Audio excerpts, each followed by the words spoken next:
Hello, hi, good evening, Ruby, hello, Kelly, hello. How are y'all? And yes, you have if you want first, you gotta be fast. There is one and only one. Almost as I know to try to be first, I know you've earned it. But how is everybody? I hope you are all doing well on this fine tonsil Tuesday. um, yeah, so we're doing day 3 of episode 5. Um, yeah. Oh, I forgot to show this off last time I streamed as I throw things around my desk. I got more Legos, but I got tiny Legos. It's, one of the little Animal Crossing ones. So, oh no, I think we're gonna have to do a Lego stream again. Even though, like, it's significantly smaller. It is only 78 pieces. I thought about getting the Julian one because Julian is one of my favorite Animal Crossing villagers, but it's like all birthday party stuff, and I thought this would be cute, like on my bookshelf. Prinny, hello. I will say you're yellow. You changed. Are you rebranding? I like it. How are you, Prinny? But yeah, let's whole Animal Crossing, and thank you, Kelly, for the cookie. I also have that other little One Piece figurine that we could put together on stream. So if we decide to do, we could start with Animal Crossing and then switch to One Piece. Because I kind of like doing those streams. They're fun. And then I get little bookshelf decorations out of it. As like, I don't know if y'all can see them. I put some of my my Lego plants back here, and I have some of them in front of me as well. Upset jokingly, because all of his chatters were red, so you changed it to yellow. Love that. It was like, don't worry, I got you. But I'm glad you are all here and doing well. Let me see. Woo, colors! Kelly, you're purple. Oh my gosh. I love the purple too, though. I like all the colors. But blue is my favorite. I do love blue. I am very partial to blue. So yeah, Ace Attorney. Will we finish today? It is day 3, so who knows? Also, and now we have Jolly Roger, the green one. Because you have everything in dark mode. You're very upset. Oh no, what happened? What did Gray do?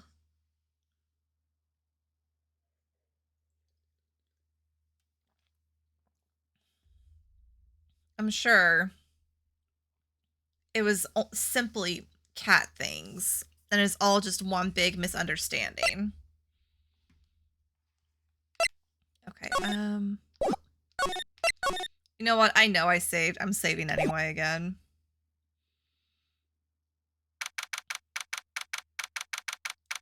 Okay. February 24th, 9:41 a.m. District Court, Defendant Lobby, number 2. Okay, now I got the music. So, what do you think, Mr. Wright? I think the prosecution is as confused as we are. Yeah, this case has turned out to be something. About 1 p.m. Got like normal. At about 4 p.m. went to get food and realized you couldn't find him. Oh no. The tour. I couldn't find him anywhere. Oh no. This is a very relatable experience, by the way.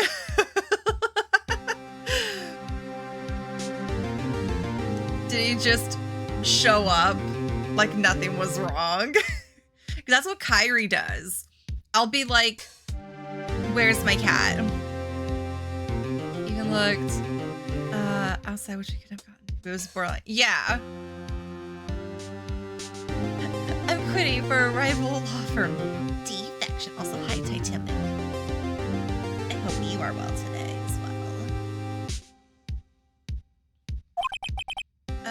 After all, the victim was murdered in 2 different places at the same time. Dun dun dun. A different suspect was arrested at each of the crime scenes. Lana. Everyone say hi, Lana. Good morning, Mr. Wright. I apologize for yesterday. I was indisposed. I hope they didn't hold you too long for questioning. Sure, it really is. This case has gotten wild. And I realized he was under the bed where he never goes. Just didn't look. Oh, I also didn't think. Intentionally block the cats. Okay. Well, he decided to go on an adventure. Because what Kyrie will do is Kyrie will end up just, I don't know where, but I'll be like, it's been a minute since I've seen my cat. And I'll go looking around. I'll check all her spots. I'll be like, Kyrie, like, you know, calling her and all that stuff. No answer. My cat who screams at me will not answer. And so I'll be like going around the apartment, tearing things up, like, where is she? And then all of a sudden she just appears in like the middle of the living room. Like, mother, I've been here the whole time. And I'm like, that's a lie. Where were you? And she's just like, that's just a secret for Kyrie to keep. And then she just acts like nothing was wrong. Oh, it was hairball day. Oh no. After that, he scared the shit out of bolted onto your chair. Now he's back to just a little underbed adventure. Yeah, the scarf is part of the case. It is yeah, it has become part of who done it. We just finished, actually. I'm used to all-nighters, though. You died and you was... Oh, no, Prinny. No. I'm so sorry, but also welcome to being cat owner. Hello, Ted Queen. Hello. Thank you so much for the 53 months. Happy Tonsil Tuesday. We just started. We're talking about cats right now. I don't know how I'm gonna do that. Everything's terrible. Oh, pretty. Yes, I am glad that he is alive and well and was simply just in a new spot. Yeah, I'm just being a stinker. Speaking of stinker, literally Kyrie, the stinkiest of stinky babies, used her litter box. Just took the biggest cat poop in her entire life, did not cover it, and it stunk up the entire hallway, and I had to go cover it up for her. And I was just like, could you have not? And she was just like, stinky baby, so cute, so stinky.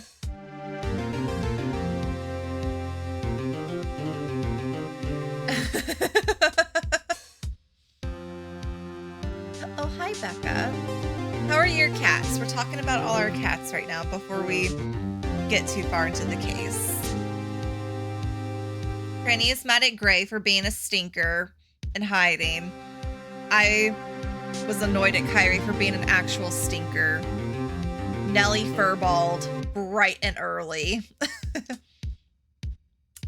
Hope, how is Kubi? I was like, give me all the cat updates. Why? Continue talking to Emma. It's as Mr. Wright suspects, the police are clueless. I figured as much, so I struck a plea bargain. Oh! A plea bargain? What do you mean by that? We agreed that if I told them the truth behind this simultaneous murder, they wouldn't seek capital punishment. That's what I mean, Emma. Okay. But Lana, don't tell me you... Much to my regret, I'm as much in the dark about this as they are. This guy. We found the trace evidence of a certain person in the police department's evidence room. Should you have tea? Yes. I was gonna say maybe not too hot though because of the dental work. So it might be it might need to be slightly cooled. Tea. Brothers are cuddling in an adorable way in a laundry basket. Guns is guarding the back door from danger, and knives is being knives. I love that. All of that sounds very on brand for all of them.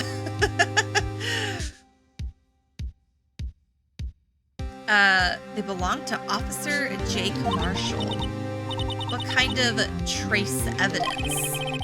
Blood-stained fingerprints, to be exact. That's the trump card I have up my sleeve today. You do understand what this means, don't you? In order to defend my sister, you're going to accuse Mr. Marshall. We have to play the cards we're dealt. Isn't that right, Miss Sky?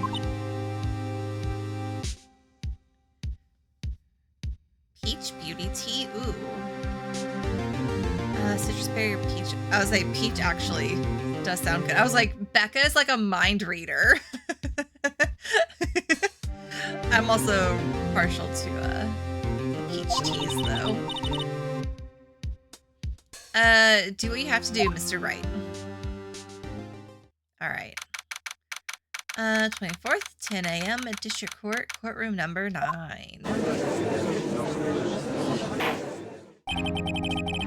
Court is now in session for the trial of Miss Lana Sky. The defense is ready, Your Honor. The prosecution is...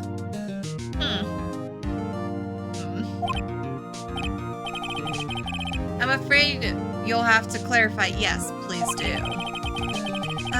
It takes 30 minutes by car to reach the police department from the prosecutor's office. Yet the victim, Bruce Goodman, was slain at both places at the same time. That's not physically possible, is it? What's more, I hear the victim from the evidence room just disappeared. Yes, and the body eventually reappeared in the trunk of Mr. Edgeworth's car. Wow, this is one messed up trial. Yeah, I think. One of my duties as prosecutor is to present impartial evidence. Today I will present evidence relating to the murder at the police department. In so doing, I believe that the way in which we should proceed will reveal itself. Okay. Now that's what sets Mr. Edgeworth apart. He sounds so on top of things. Even though he doesn't know what's going on himself. And that's supposed to be an admirable trait? According to Emma, yes. Very well, let the trial resume.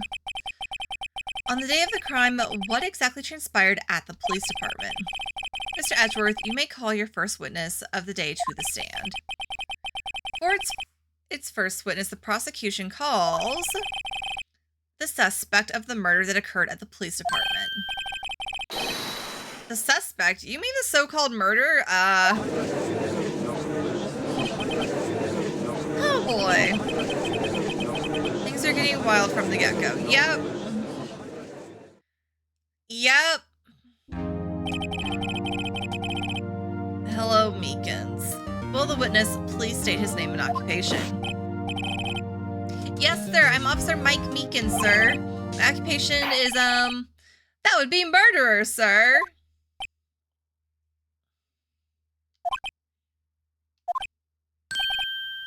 So you're telling us you're a professional killer. Sir, it was me, sir. I'm the one who did it. I'll never kill anyone again, sir. You've got to... Oh my god. I apologize in advance for his little loudspeaker thing. Also, thank you for the cookie, Becca. Actually, what we'd like to hear from you is, sir, I'm what you would call part of the younger generation, sir. A person whose actions adults can't possibly comprehend. Please, Mr. Edgeworth, sir, help me, sir. Officer Meekins. Yes, sir. Give us your report of the crime. Consider that an order. Yes, sir, as you wish. After all, I am part of a generation that must be told what to do, sir. Having issues with beacons. You can't fault him for a lack of enthusiasm. That's true, but I ain't liking this. Crime report, sir. Although it's not my normal duty, I was assigned to guard the evidence room that day. I spotted a suspicious man on the security screen and rushed into the room. I was only doing what I was trained to do, sir. I was suddenly attacked. I fought for my life. Then I did it. After that, I passed out until another officer smacked me awake. Mr. Bastulos, hello. How are you? So the victim, Detective Goodman, attacked you. Do unto others before they do unto you. That's the Meekins family motto, sir. I see. Then you fainted and a colleague helped you regain consciousness. Yes, sir. He knocked me upside the head, sir. Very well. The defense may begin its cross-examination. What I need here is more info to work with. I don't think that's going to be a problem. Hopefully, maybe. Knock on wood.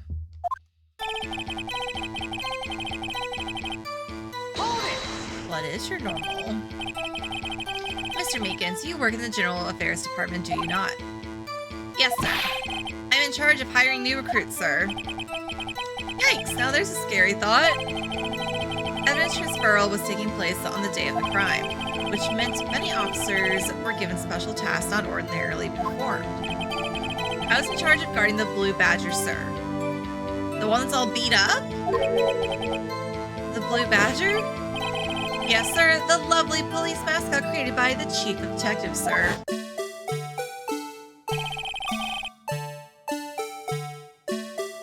I was to ensure it wasn't broken during the transferal process. But he's all beat up. That was my sole mission for the day, sir. I see. Sounds like a very, important mission. After the award ceremony finished that day, there were so many people running around that I relocated the Blue Badger to the evidence room. Okay. Oh, so that's why you went to the evidence room. Tell us, what did you see when you got there? I spotted a suspicious man on the security screen and rushed into the room.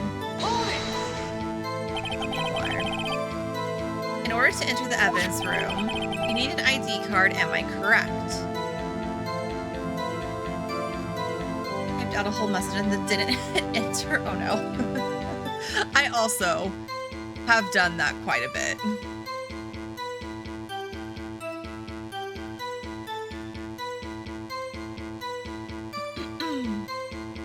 Excuse me. Precisely, sir. I have one right here around my neck. So then your ID number should be listed on here, right?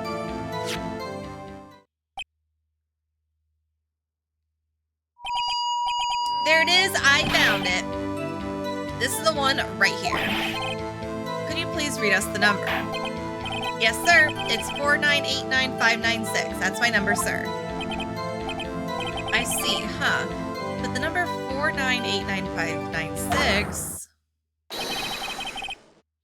is shown as being used twice. Interesting. Please explain, witness. It's no real mystery, sir. The first time is when I relocated the Blue Badger to the evidence room, and the second time is when I went to go get him after everything settled down. I see, so it was during that second time when... Yes, sir, that was when I spotted the man on the security screen. Okay. I was only doing what I was trained to do, sir. I was suddenly attacked. Welcome back, Ruby. So you were attacked. Can you please tell us exactly what happened to you? It was a knife, sir, a knife.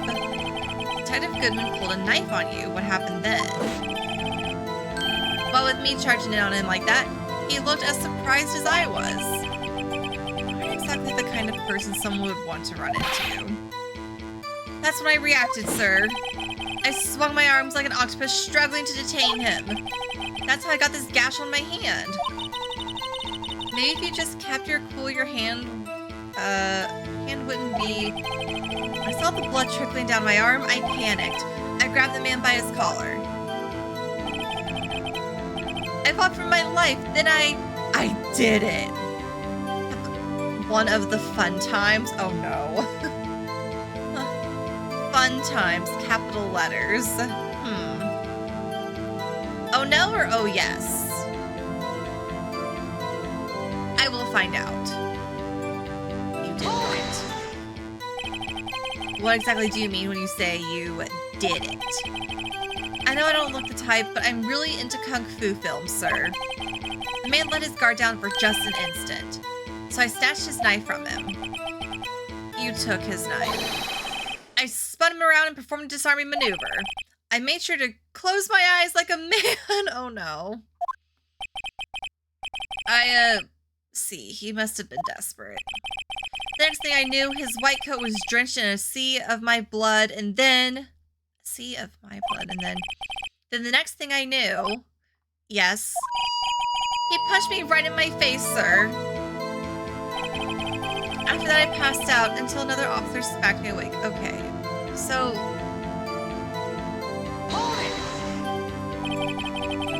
About what time did you regain consciousness? No, but sir, but how am I supposed to know that? I was unconscious. Oh, right. According to the report from the officer that woke up the witness, it was about 5:30. He hit me right in the head, too. I woke up crying tears of pain. That's nice. I mean, it's nice that you recovered, that is. Okay, Judge. When I came around, though, I made sure to finish my mission, sir. Your mission? Yes, sir, the Blue Badger, sir. I returned him to the entrance before things got out of hand. Well, we can all rest easy now. I believe we now have a fairly accurate picture of what happened. Yes, Your Honor. Only one thing remains unclear. Was the man this officer murdered really the victim? He's got a point. Yes, Officer Meekins.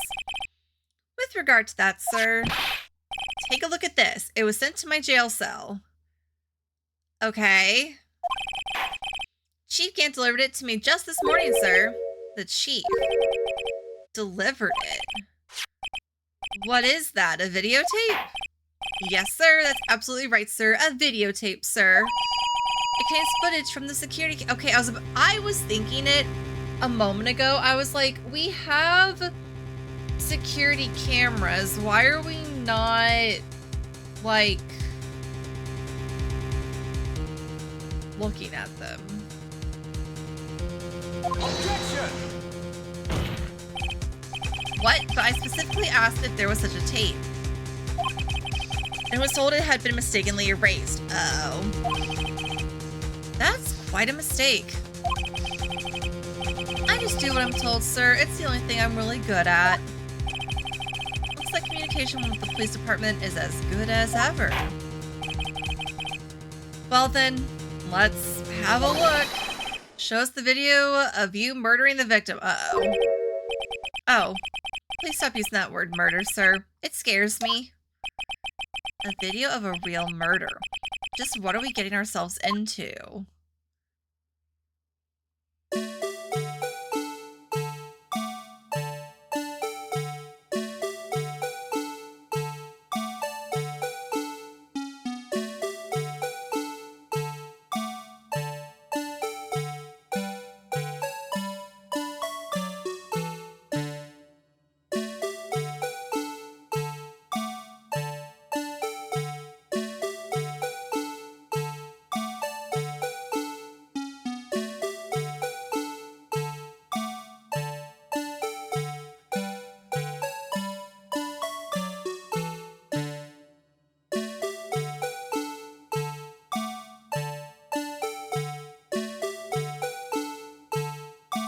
Murder!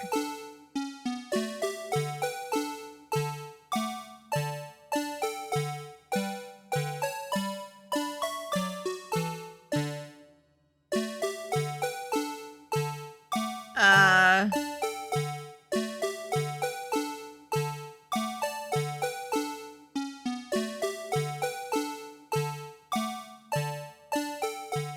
There's suddenly only one body.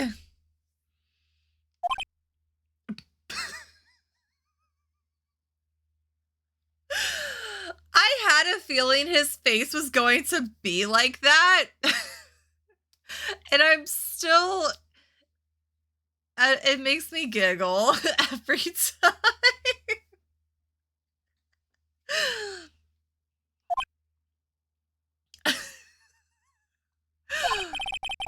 Well, I believe we're all thinking the same thing. Please tell us what we're thinking. How can we deal with these unsettling feelings? Oh no. The feelings. They're no longer unnecessary. They are unsettling.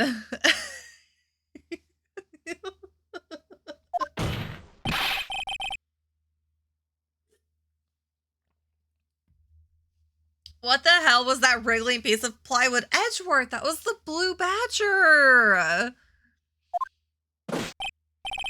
Sir, that is the pride and joy of the entire criminal affairs department, sir. It's the blue badger, sir. Why am I not surprised this isn't going smoothly? Lovely. Okay. Yes, well, anyway, this tape seems to prove that the witness did indeed encounter someone in the evidence room and some sort of Your Honor, instead of relying on clearly incomplete footage, the witness's testimony will suffice. I need to know what happened to the second person's body. Is that all right with you, Officer Meekins? Yes, sir. As you wish, sir. Okay. His face can't be clearly seen in the video, but there's no question that the other person was Detective Goodman, sir. I mean, he opened the locker, which required Detective Goodman's fingerprint to do. Okay, that is true. The locker he opened is unquestionably Detective Goodman's locker, sir. So it must be him. No one else could have unlocked it. Okie dokie.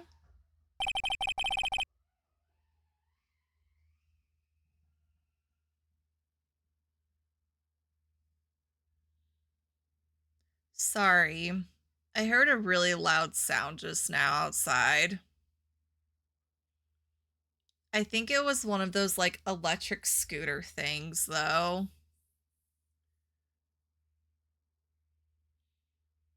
Maybe I go peek.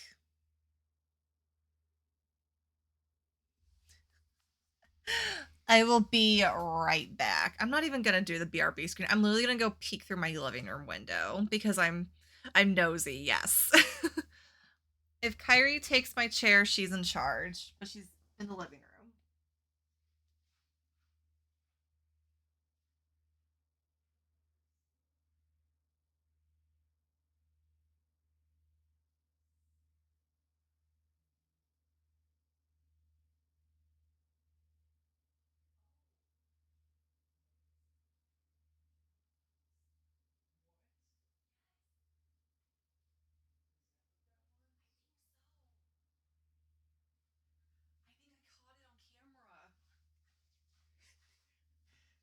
Guys, drama. Guys, there's been a murder. Not really, not really. The lamppost out front is just knocked over. And we have a security camera that faces. Oh, I think the staircase is blocking it.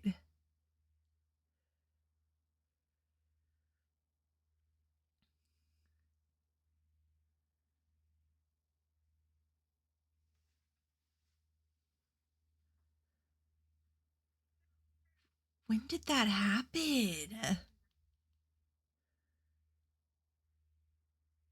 Sorry, I'm looking at my footage right now because I'm like, I would have heard that, right?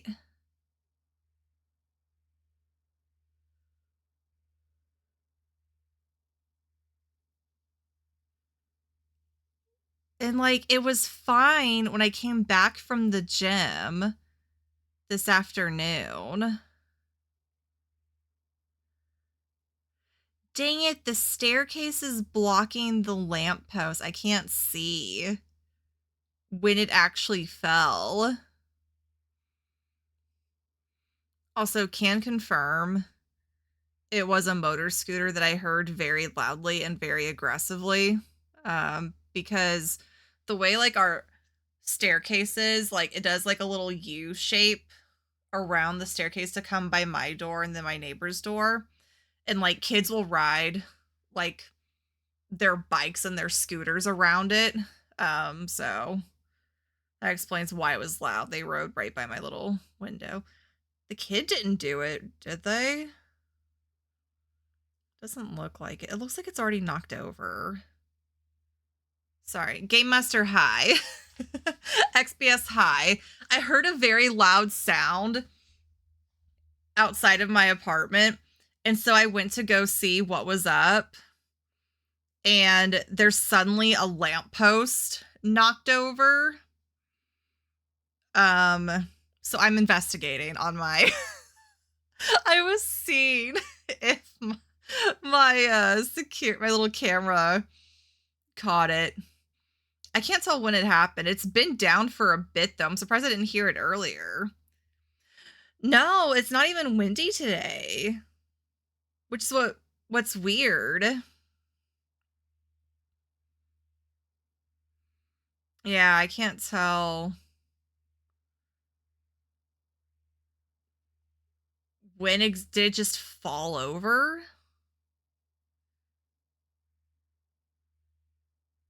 I don't know. That's dangerous. It didn't happen just now, though. So, loud sound was simply a scooter. But I hope both of you are well, Game Master at XPS. Hello again. Sorry for the random drama. How am I finding this case so far? It is something. There's been a murder, 2 murders, same victim, same time. It's weird. It's getting weird. I'm gonna forget it. Nah, you're good. I've been alternating between like this and like other games for a bit because I had like South of Midnight to do. I had Oblivion to do. So I've been like alternating between Ace Attorney and other games. So it's taken me a little bit longer than usual.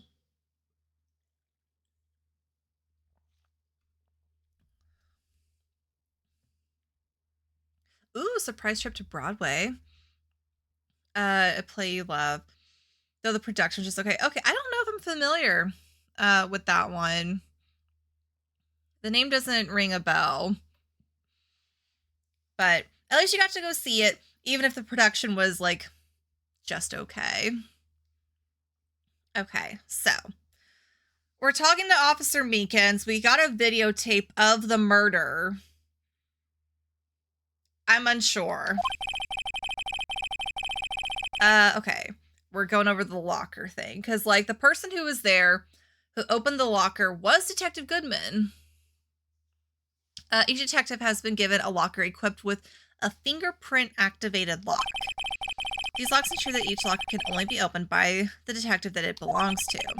Intriguing. That would mean the victim at the crime scene would have to have been Detective Goodman. Yes.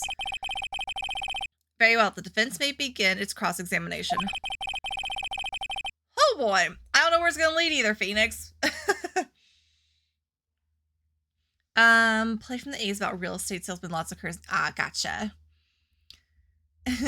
What a ride. It has been a wild ride. Not gonna lie. I want to play the others. I just don't know if I'm going to stream them because of how much reading. I'm starting to see why people tend to do it as like a group and everyone has like the characters that they voice because there's a lot of text. It's a lot for one girl to read. But everything begins with contradictions. That's where I have to start. Mystery Man. His face can't be clearly seen in the video, duh. Yee, I'll make sure to like post about him somewhere. Because I know I have other friends too who are like, Mary, please. Need a little report after each game, my thoughts, my feelings. Y'all should, I need to make like a little, like, how many stars out of 5 do I give it? Favorites, fave character, least favorite character, little bullet points of my thought process throughout the whole thing. Are they all like about the same length as this game, or are some shorter and some longer than the others?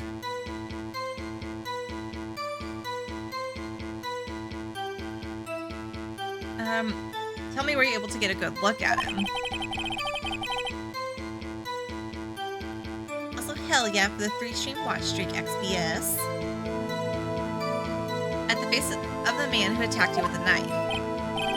Sir, if you must label people as having seen or not seen the man's face, I believe that would be classified as the latter?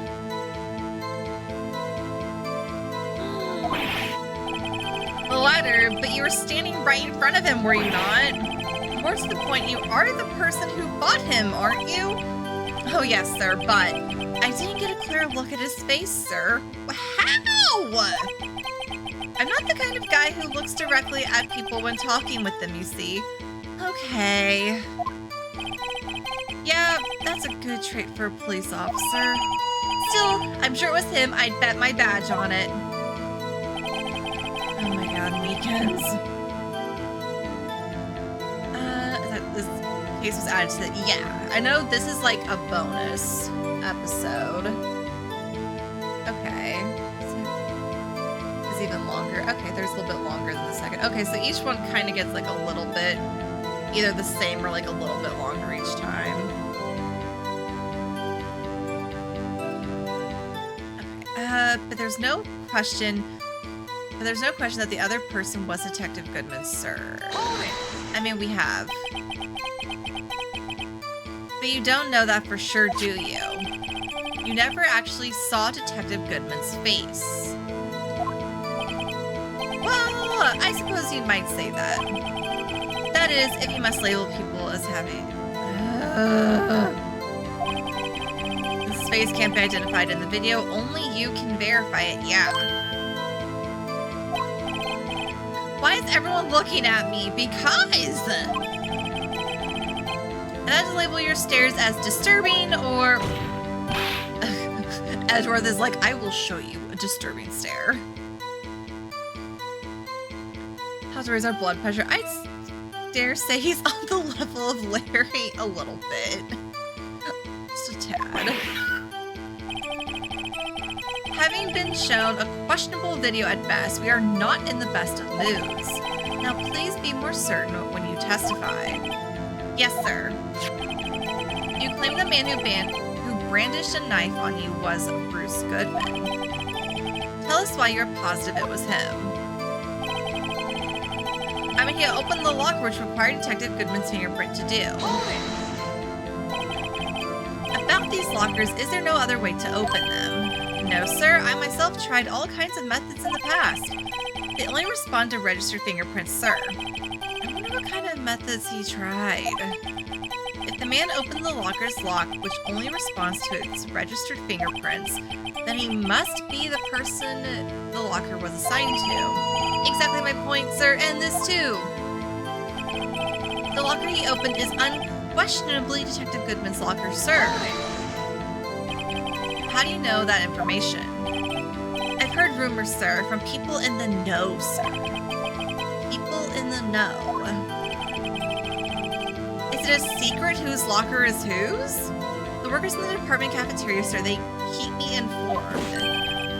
They also listen to my romantic troubles, sir.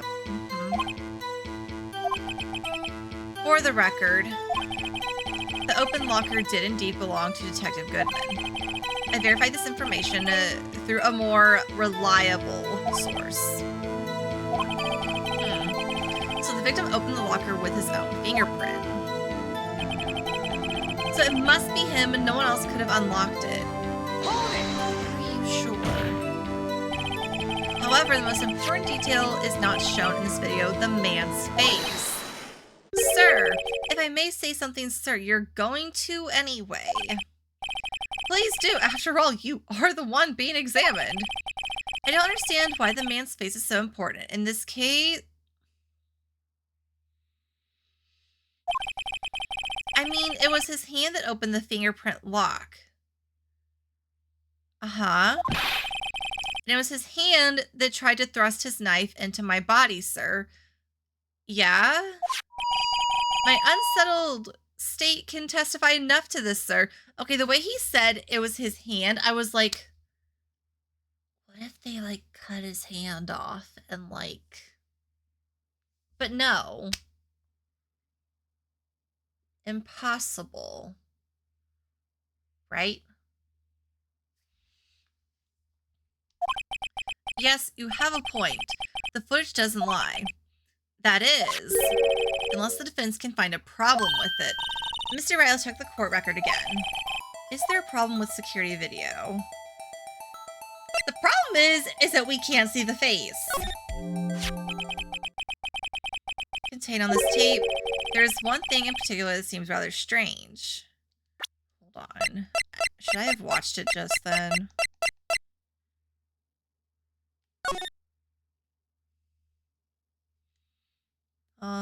No music.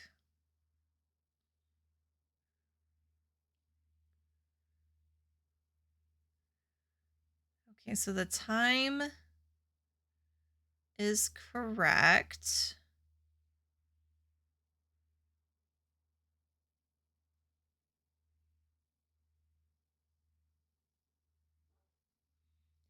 I mean, we didn't see him actually use his hand to open it.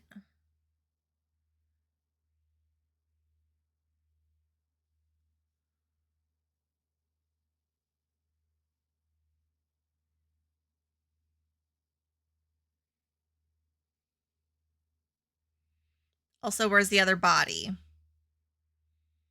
Like, there's Meekins, but...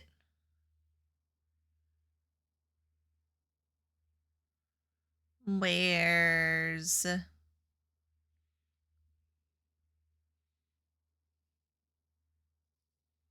Okay, did it restart? Yes. Okay, please hold. I'm observing. Like Nelly is. We are both observing right now. Okay. There goes that person.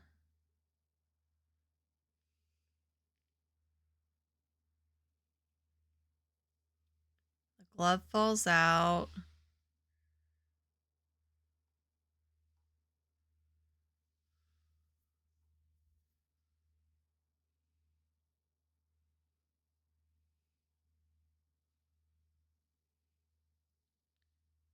Turns around.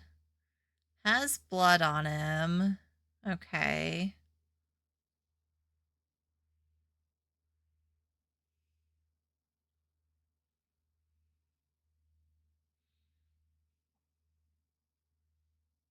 Hmm.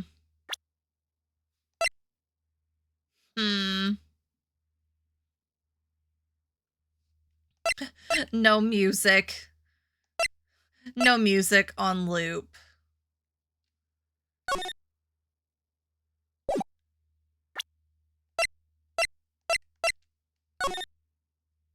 Like, I was just locker.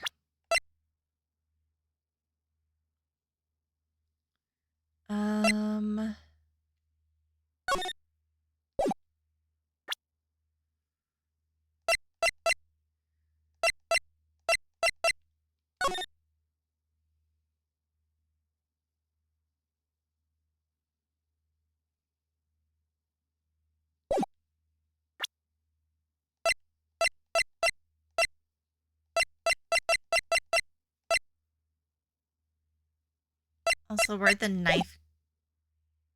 Wait.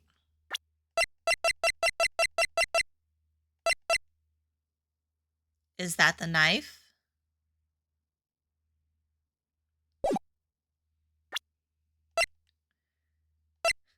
Must say, everyone can just hear it, even though it's not playing. Sorry, we're watching this one more time. Because I do have questions. Wait. Was it already open? Wait. Because, okay, I'm about to point at the screen and y'all cannot see that. The light above the locker is lit. None of the others are because they're not open. The locker was already open. I think. I was just about to double check the timestamps. Yeah. It was already open. I will not hear.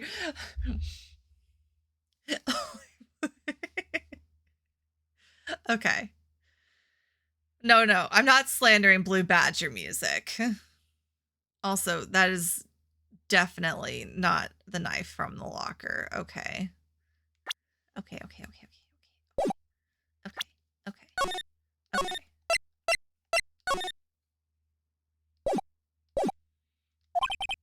Strange. This contradiction leads to the possibility that the man may not have been Detective Goodman. Dun dun dun. Lex, hello. Thank you for subscribing for 54 months. Objection. The prosecution is immoral. How are you? How have you been? What this video contains is such a contradiction. Yes. I object your objection. Interesting, Your Honor. I have a proposal. Yes, Mr. Edgeworth. I propose we have the defense point out to us this alleged contradiction in the video. Yes, I haven't played DVD in a bit. I got mad at him temporarily. I'm gonna be pulled back in, but.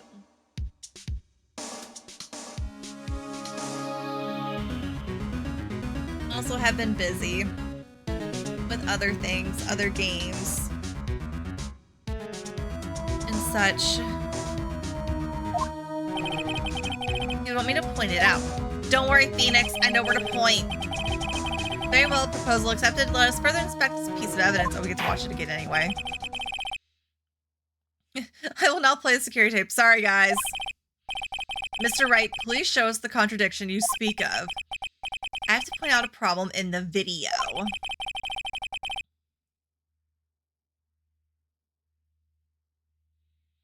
This is the first time I've ever had to do that.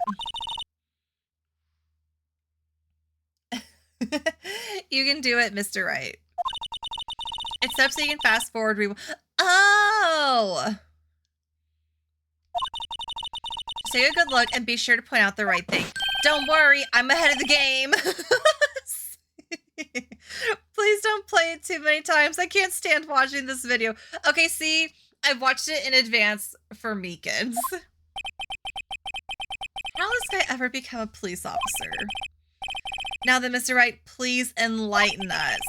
Where's the contradiction that indicates the man may not be Detective Goodman?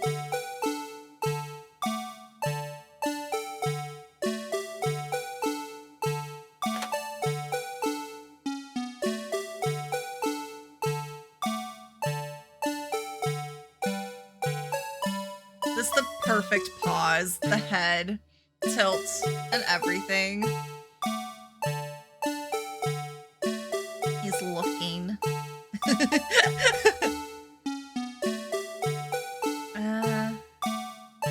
How do I...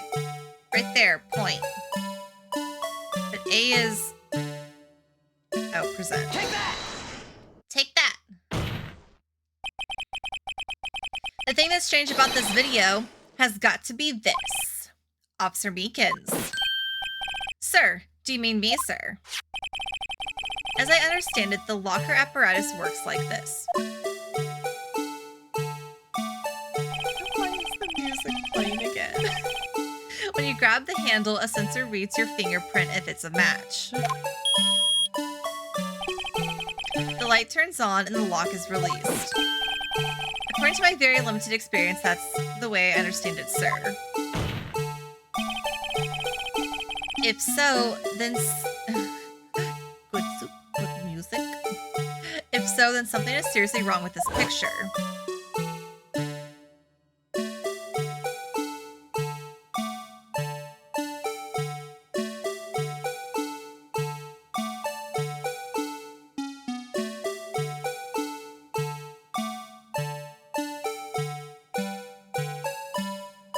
Ooh, what kind of soup?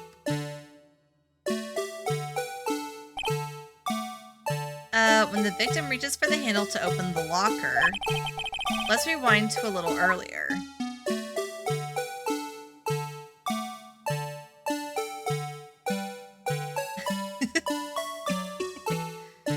Tomato and red pepper. Ooh, have not seen that one.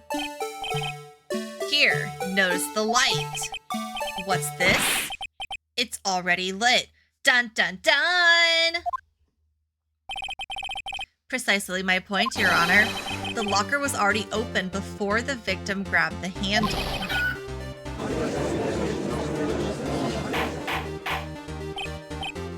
Order, order. What's the meaning of this? It's very simple, Your Honor. The locker wasn't locked on the day of the crime. Shush!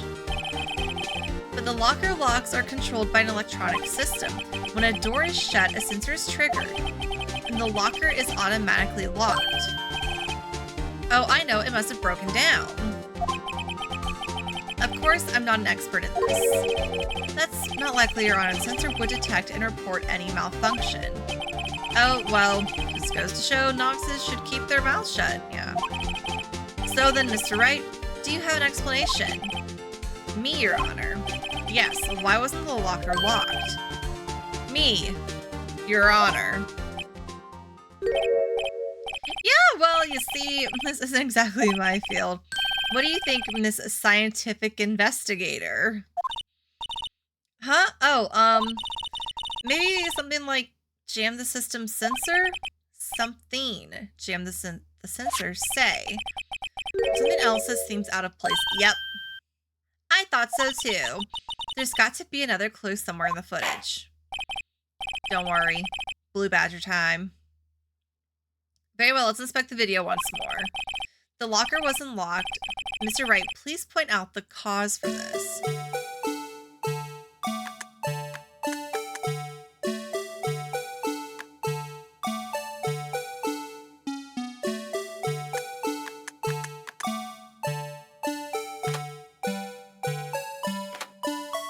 Oh, nope. Dang it.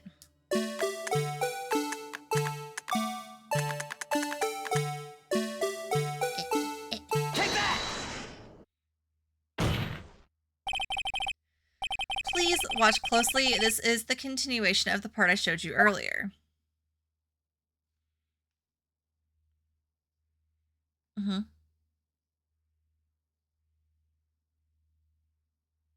Mm-hmm. Mm-hmm.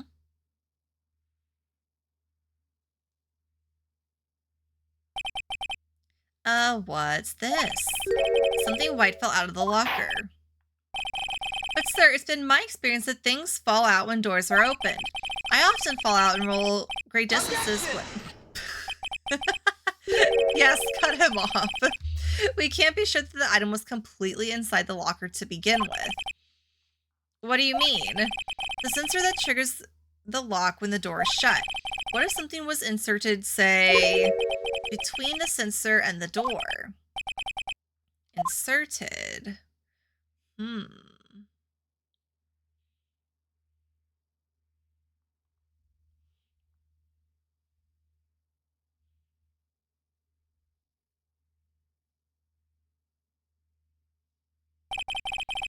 I love the flag just hovering over the face. This white thing wasn't inside the locker. It was stuck between the door and the sensor. Oh, I understand now, sir.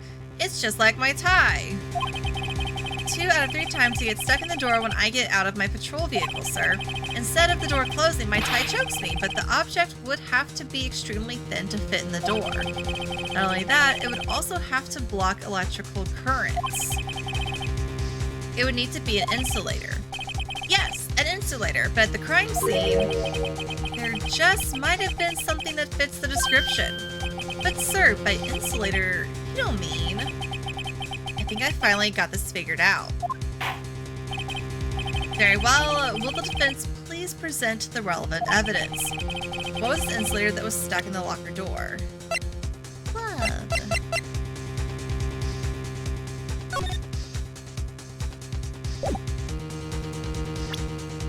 Take that! I found this near the locker, a thin rubber glove. But we can't be sure that was in the victim's locker. It has a tag that says SL9 incident. The video seems to depict the victim opening the locker. But that isn't the case. The lit lamp attests to this. On the day of the crime, even I could have opened that locker. Is this not so, Officer Meekins? Sir, it would appear so, sir. Order, order, order. So are we to believe then that the victim, whom this witness stabbed in the evidence room, was not Detective Goodman? Objection! Do not be misled, Your Honor. What do you mean, Mr. Edgeworth?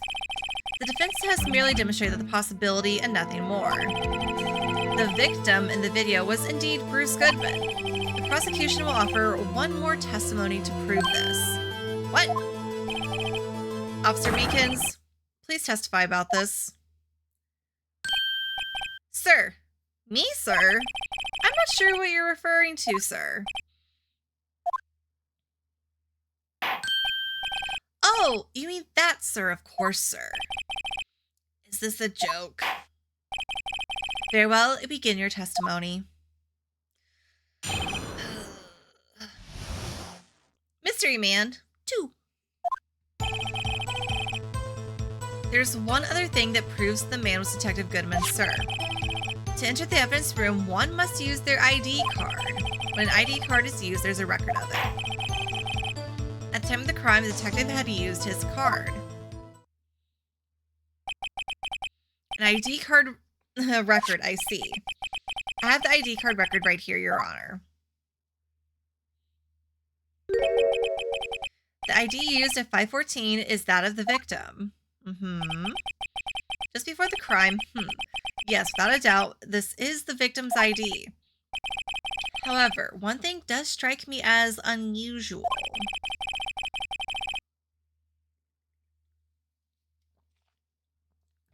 Excuse me. Several hundred cases should have been due for transferal. Why were there so few people using this room? This particular evidence room is only used for storing certain special cases. Special cases. Extremely violent cases involving police staff. Just hearing that makes my hair stand on end. Me too, although it doesn't make much of a difference. There were only a few... Oh, he's talking about his hair. I was like, okay, Phoenix. There were only a few cases up for transferal there, and most were cleared up by noon.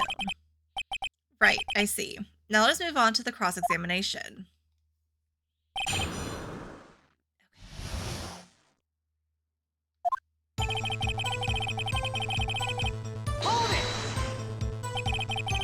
So unlike your earlier testimony, you believe this to be rock solid, do you? Yes, sir. Solid as stone, sir. If my hand wasn't wrapped in bandages, I'd even give the V for victory sign, sir. Can you just use his right hand for that? Let's hear him out fully. As we've seen, one never knows what he might say until the very last second. To enter the evidence room, one must use their ID card. Is that card hanging from your neck one of these ID cards? Yes, sir. This card right next to my cuff, sir. I keep it here so I won't ever forget it. What if someone were to steal it from you, keeping it out in the open like that? Maybe I shouldn't wear it around my neck. Remember Remember when I said 2 out of 3 times my tie gets stuck when I get out of my car? Well, the remaining time, it's my ID card that gets stuck. Instead of the door closing, my ID card chokes me. Excuse me. Maybe I should just leave this one alone. At any rate, each police officer has only one ID card. Both the police department and the prosecutor's office can attest to this. Please proceed with your testimony. Yep. Let it be noted that this is the record the witness referred to. Let me see. Yes, that would be it. Detective Goodman. What's the matter? According to this, Mr. Edgeworth, your name is on here. So it is, Your Honor. Focus on it right now. Not that prosecutor again. Ooh, is that man in blue a murderer? Don't stare at him. You've got the wrong color. Oh my gosh. Racing Miku design. Ooh. Well, I like all the Miku designs, even though I'm not a Miku collector. I can appreciate pretty figures. Let me see. Oh my god. I love the gloves with the wings and the sleeves. That's really cute. I love it.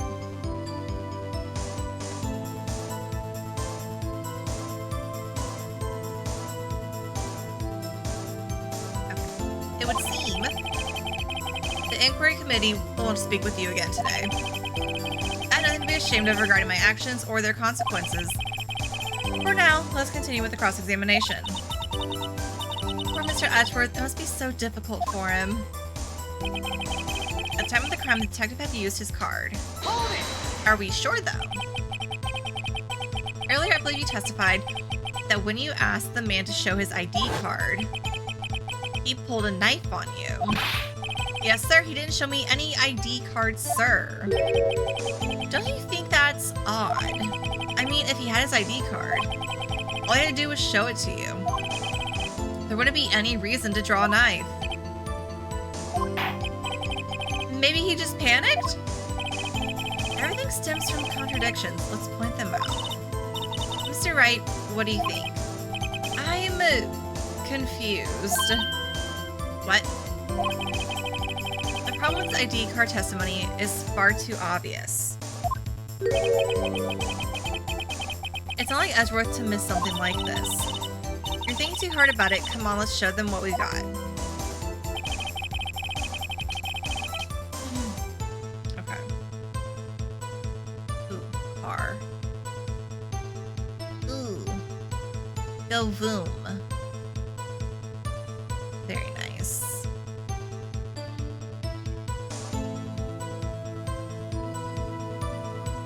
Alright, okay, so there's one other thing that proves.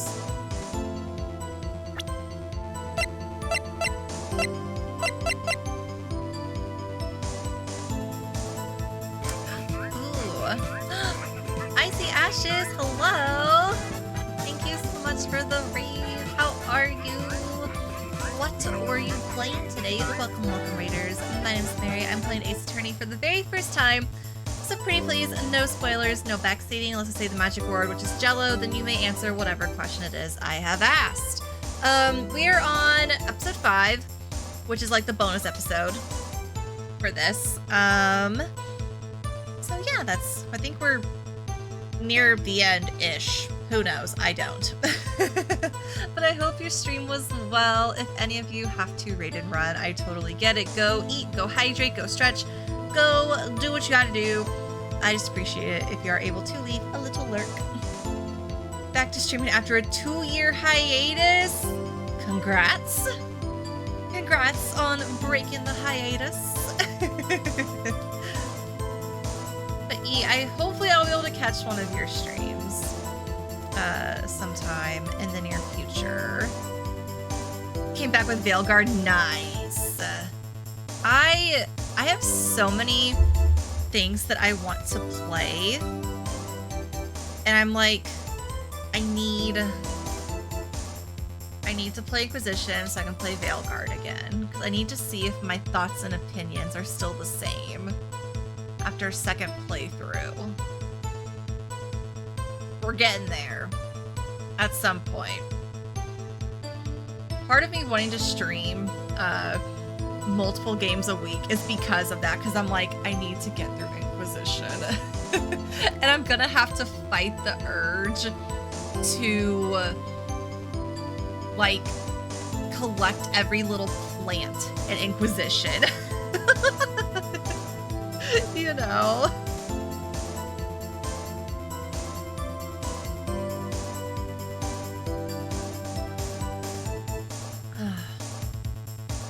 But yeah.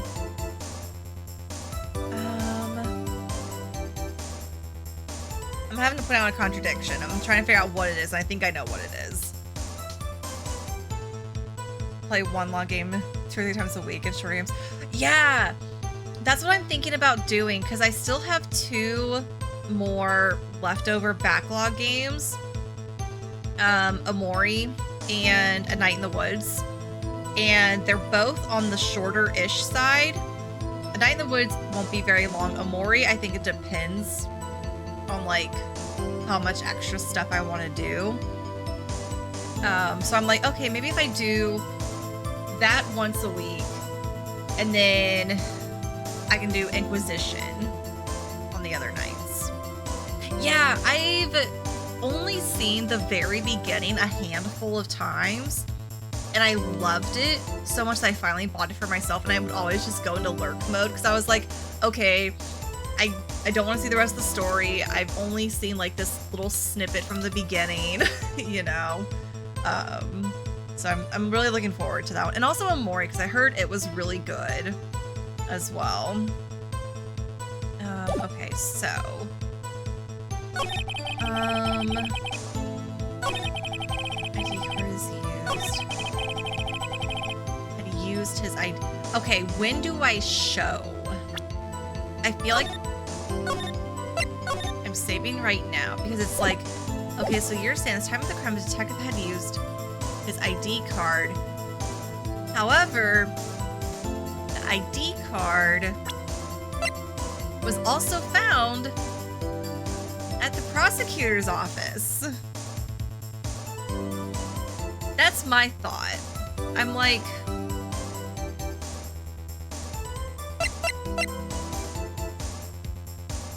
unless there's something else.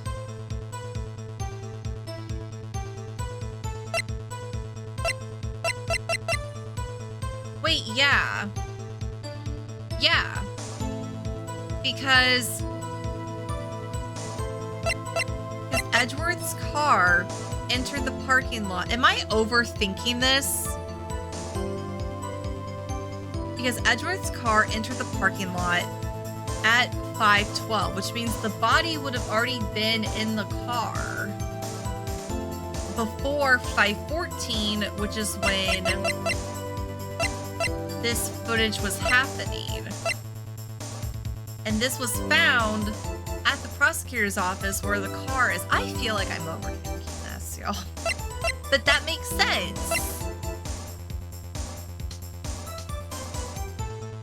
Was allegedly dancing in the evidence room at the time of the murder. Blue Badger, can we call you as a witness? Hold on a second.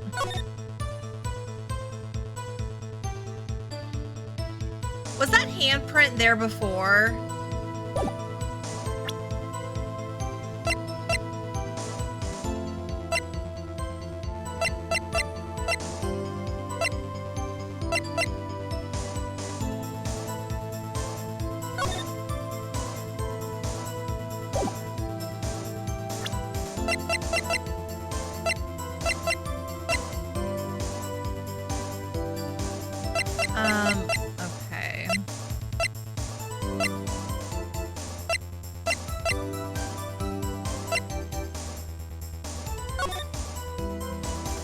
I want to use it.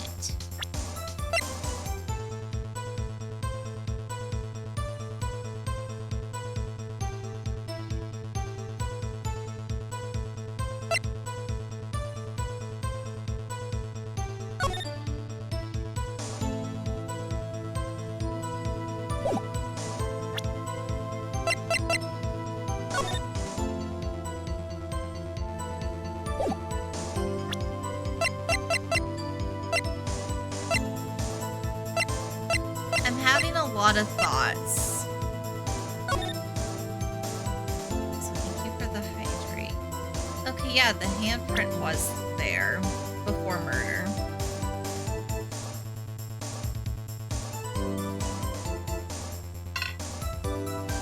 Thank you for hydrate.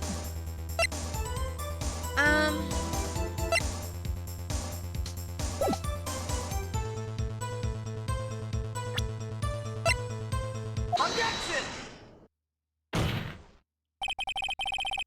Okay, did I do this at the right time, though? Or during the right word? Yes, thing. Wait, one moment, Officer Meekins. I'm not good at waiting, sir. Same. I have the victim's ID card right here. I found it at the crime scene. That makes sense. No. Or, as Edward likes to do. No. When I say crime scene, I'm not referring to the evidence room at the police department. I mean the other crime scene, the underground parking lot at the prosecutor's office. Your Honor, I have one more piece of evidence to present. It's a very important clue regarding the victim's ID card. A lost item report is only half completed. It shows that Detective Goodman had lost something on the day of the crime. Something important enough to fill out this report. Let me guess, you believe this something to be his ID card, I guess. I don't know. Maximum nothing. Hello. Thank you so much for the raid. I appreciate it. Welcome, raiders. Crimson. Hello. Thank you so much for coming along. Welcome, everybody. My name is Mary. This is my very first time playing Ace Attorney, so pretty please, no spoilers, no backseating. Unless I say the magic word, which is Jello, then you may answer whatever it is that I have asked. If any of you have to raid and run, I totally get it. Go eat food, go hydrate, go stretch, go get ready for bed. I know it's starting to get kind of late in some time zones. But thank you so much again, Maximum Nothing, for bringing your people over. I truly appreciate it. Acting attorney at law, very nice. Were you also playing Ace Attorney? It is going well. We're on episode 5, which is the bonus episode, and it is quite the trial. Sorry, the second game of Fear Not. Ooh, very nice. Hello. Okay, I was in the middle of saying that whenever you showed up, Eth. It's early in your time zone. For vampires here, so it's all good noise. Yeah, it's, I'm also a night owl. But I know some people have to wake up early.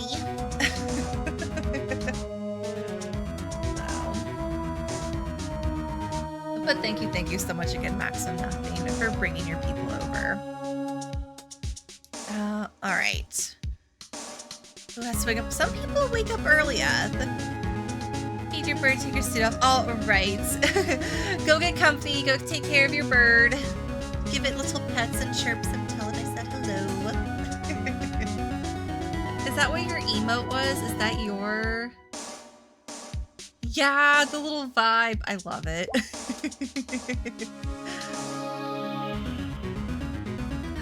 Oh, at their friends till they got all the games.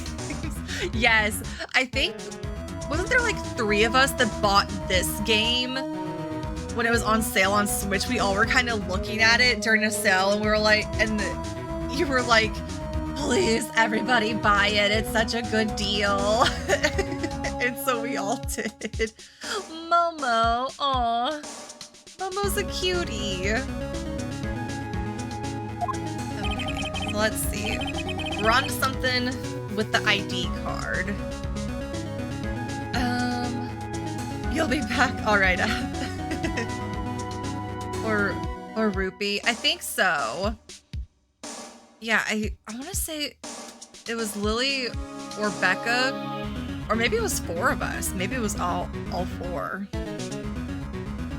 I can't say for sure, but there's a high probability. On the day of the crime, Detective Goodman was not carrying his card. Dun dun dun.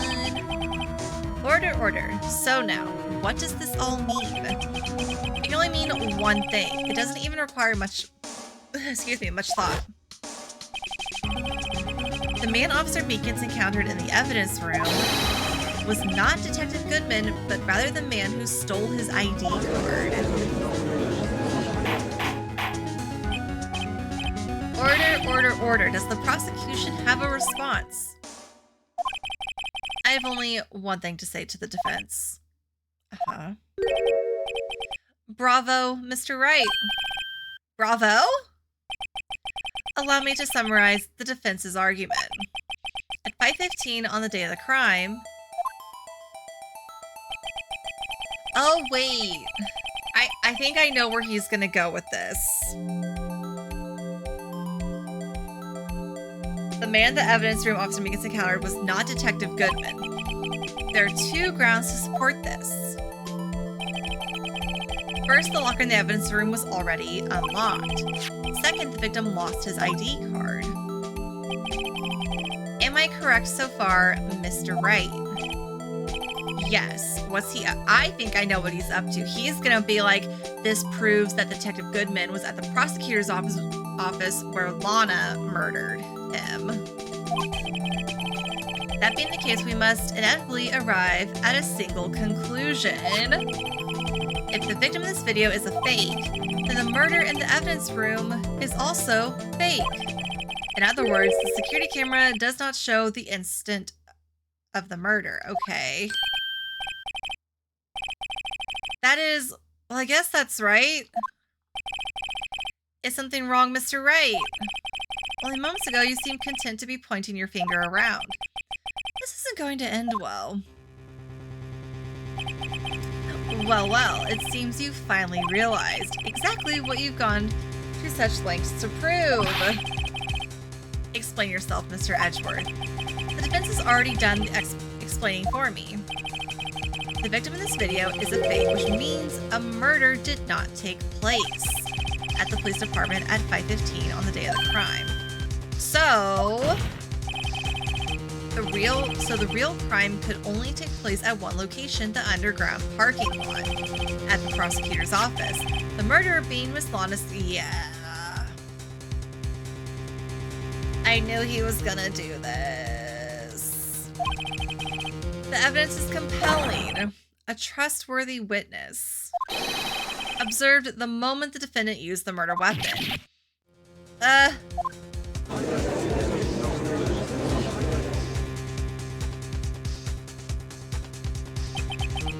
knew that testimony was way too shabby. It was all a trap from the beginning. The activity in the evidence room still leaves many questions unanswered. Who exactly was the victim Officer Meekins encountered? And where did this person disappear to? Yeah. However, this trial's purpose is to examine only the murder of Detective Goodman. Just so, Your Honor. Mr. Wright, you have to do something or else Lana... What do I do? How am I supposed to get myself out of this mess? Object! Objection! I'm objecting, but I don't know what I'm objecting. One moment, Your Honor. What now, Mr. Wright? Don't tell me you're objecting to what you've just proven. Of course not. But I almost walked right to the prosecution's trap. What are you talking about? This cross-examination has proven one thing and one thing only.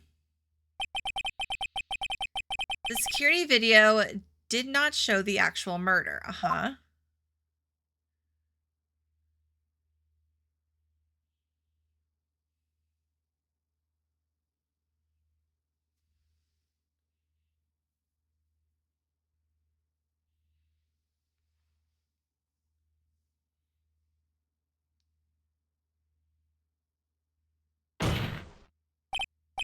However, it cannot be said that it is unrelated to the murder in the parking lot.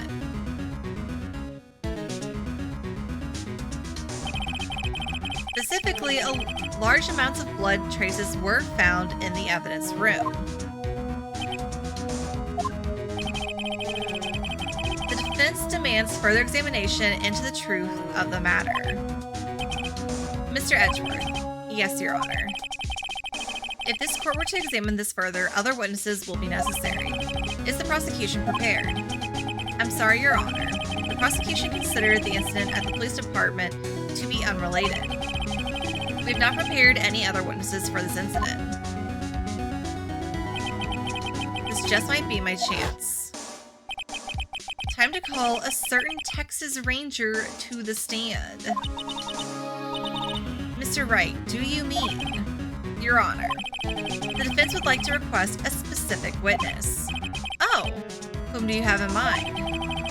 Someone we have reason to believe knows the truth. The truth behind the activities that took place in the evidence room. The prosecution requests to hear this person's name. Before... Excuse me. Before deciding whether or not to comply. Imagine if Edgeworth sneezed like that. Very well then, Mr. Wright. This person whom you would have testify. What is his or her name?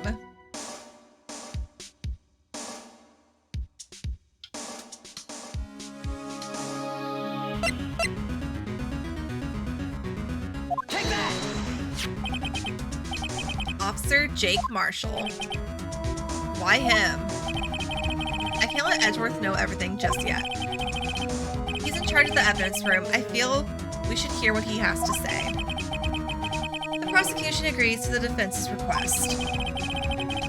Since he was responsible for guarding the room, we should hear his testimony. Fortunately, he works in the police department. We shouldn't need longer than 20 minutes to prepare. Very well. The court will take a 30-minute recess while the witness is subpoenaed. Will the prosecution please prepare the witness during this time? We will, Your Honor. Court is now in recess.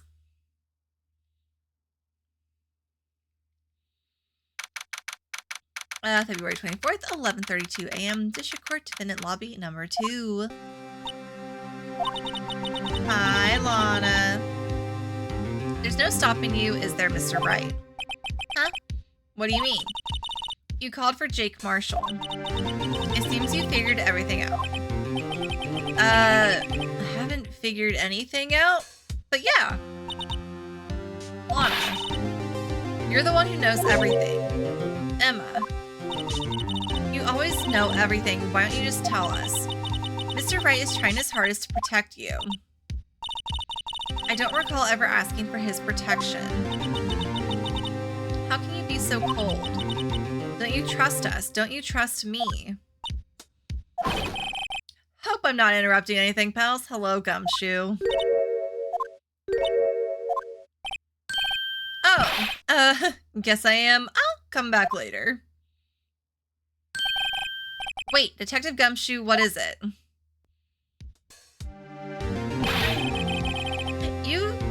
You've got a lot of nerve, pal, making a detective run all around while on duty. And to top it off, you call me here. I've seen happier people at funerals. Sorry, detective. You better be, pal. Hey. I didn't see their chief prosecutor, Sky. That's okay, so have you brought what I asked? Oh. Uh-huh. You mean this, right? That's a lot of papers. My apologies, detective, due to my present circumstances. I was forced to use Mr. Wright's name when making my request. My name? Never in a million years would I have thought it was you who asked me. Could I bother you to bring me the SL9 incident files? I'll need them by noon. Talk about crazy. The SL9 incident? But Lana, that's... I thought Mr. Wright might need them, so I had them brought here. Here, you might do well to read them. Oh boy, we have 30 minutes to read this stack of papers. I can't believe you, the chief prosecutor, were a witness in that case. Miss Sky was a witness. Files for the Joe Dark killing solved 2 years ago. Take it from me, you don't want anything to do with serial murders. Oh, what? Now that I've brought you your stuff, you're just gonna ignore me? Emma, but why?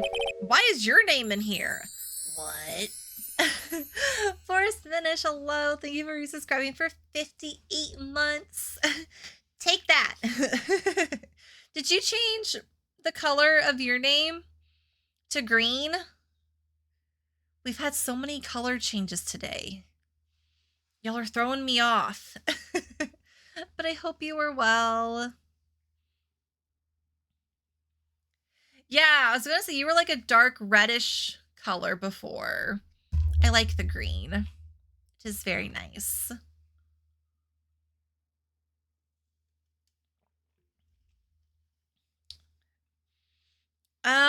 This is 1.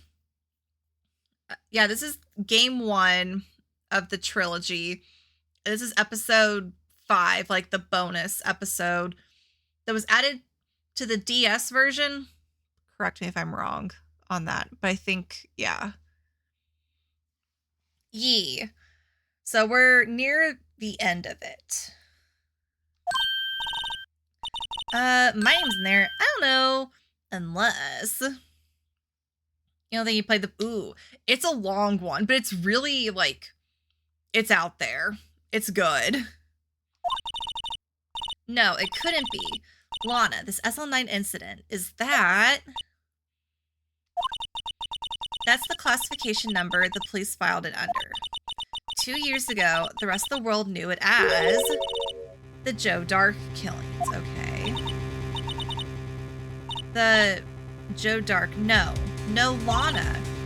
That's over with, no. Uh-oh. Emma, wait. Oh. He ran away. Ah, you know what? I just remembered I gotta be somewhere. Sorry, pal, but I'm out of here. Uh-oh. Jake Marshall, Angel Starr, Damon Gant, Miles Edgeworth. Not to mention Lana and Emma. Everyone involved in this case is connected to those killings 2 years ago. This can't be just a coincidence. Nope. Knowing you just might be able to figure it out. Time to get back to the trial, Mr. Wright. Best of luck. I'd better take a good look at this file. Yeah. To be continued. Dun dun dun.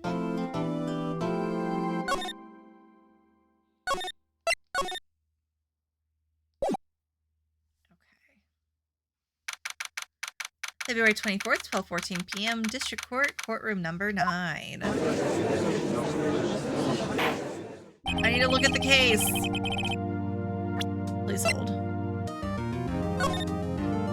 Okay. Incident number SL9. Perpetrator Joe Dark. Crime, serial murder. Sentence, death. Victims, Edward Jones, Jason Knight,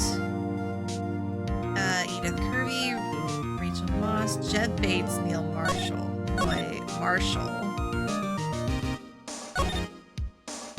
Head prosecutor, Miles Edgeworth. Witnesses, Lana Sky, Emma Sky.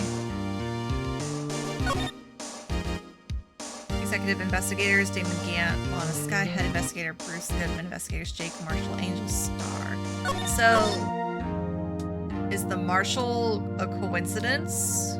Or is that someone related to Jake Marshall?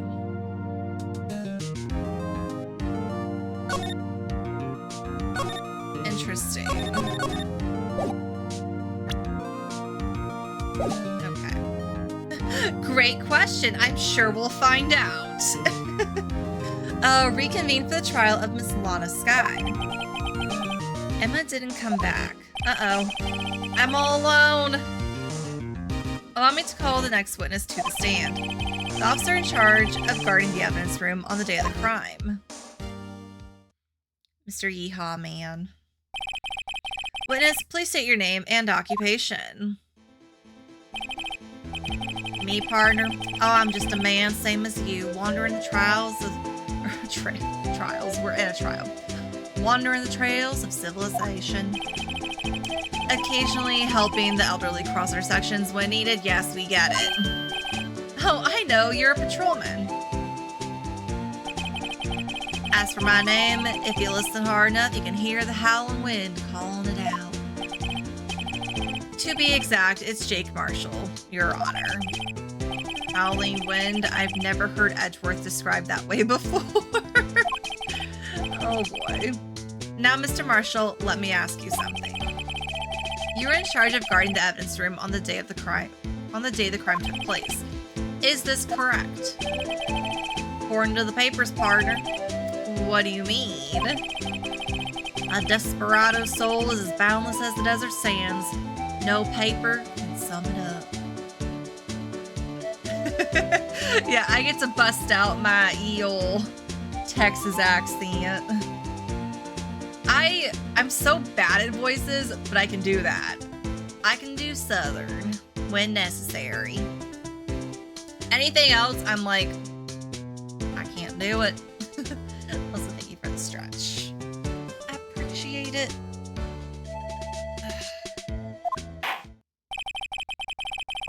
Maybe it's best we get on with this quickly.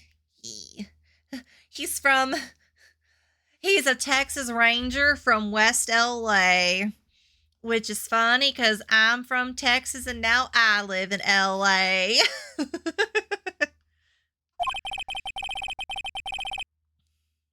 Please share with us your testimony of the day of the crime. In plain old English. Good luck. Okay. My job was to keep a wary eye on that bone orchard. They said I was supposed to make rounds 3 times a day, but that ain't my style. Besides, the room's protected by 2 security systems anyway. If I remember right, I was at Street Side Saloon at the time it went down. I can't read. I'm just an innocent traveling man, so if you're out of ammo, it's time I hit the trail. I can't say I particularly care for your attitude. I can't say I care for your beard, but you don't see me complaining. I like it.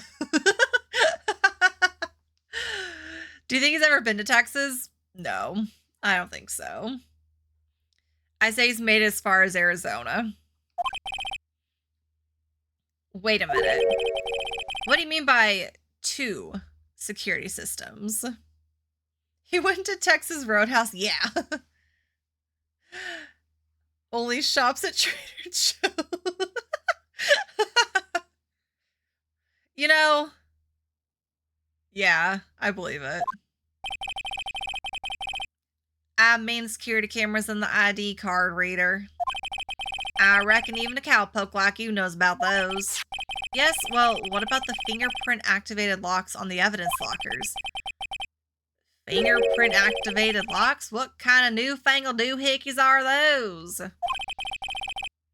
He's not being very helpful. He's not that good with machines or with following orders. Everyone's got their weaknesses now, don't they, Mr. Prosecutor? This one seems like trouble. Does he? Stop leaving beard trimmings everywhere. Maybe his little poncho just catches it. Okay, Mr. Wright, he's all yours. Or not.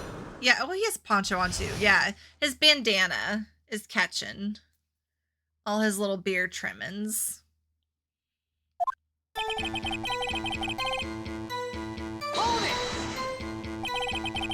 How exactly did you keep an eye on the evidence room? I just made sure nothing moved in the security camera monitor. That room's so still, even time dies in there. I was just caretaker who interred the recordings. You interred them? The videos and nothing aren't that useful. When time would come, I'd erase the tape. If nothing unusual is reported, tapes are to be erased every 6 hours. Each time I'd erase tape, it felt like I was erasing a part of my life. That is very dramatic. This guy's... Me, Phoenix, same brain cell. But isn't going to do him any good. So, in actuality, you don't physically enter the evidence room. They said I was supposed to make rounds 3 times a day, but that ain't my style. Why not? But you made your rounds on the day of the crime, right? Ain't you heard a word I said, partner? I told you that ain't my style. I'm afraid I don't understand. He's not doing his job, Phoenix. In more exciting progress, you started your preload for Doom on PS5. Noise. Very nice. I think, did I see that it was reviewing? Well, I haven't ever played Doom, but I know a lot of people who do. So, I'm hyped. People who are hyped for Doom.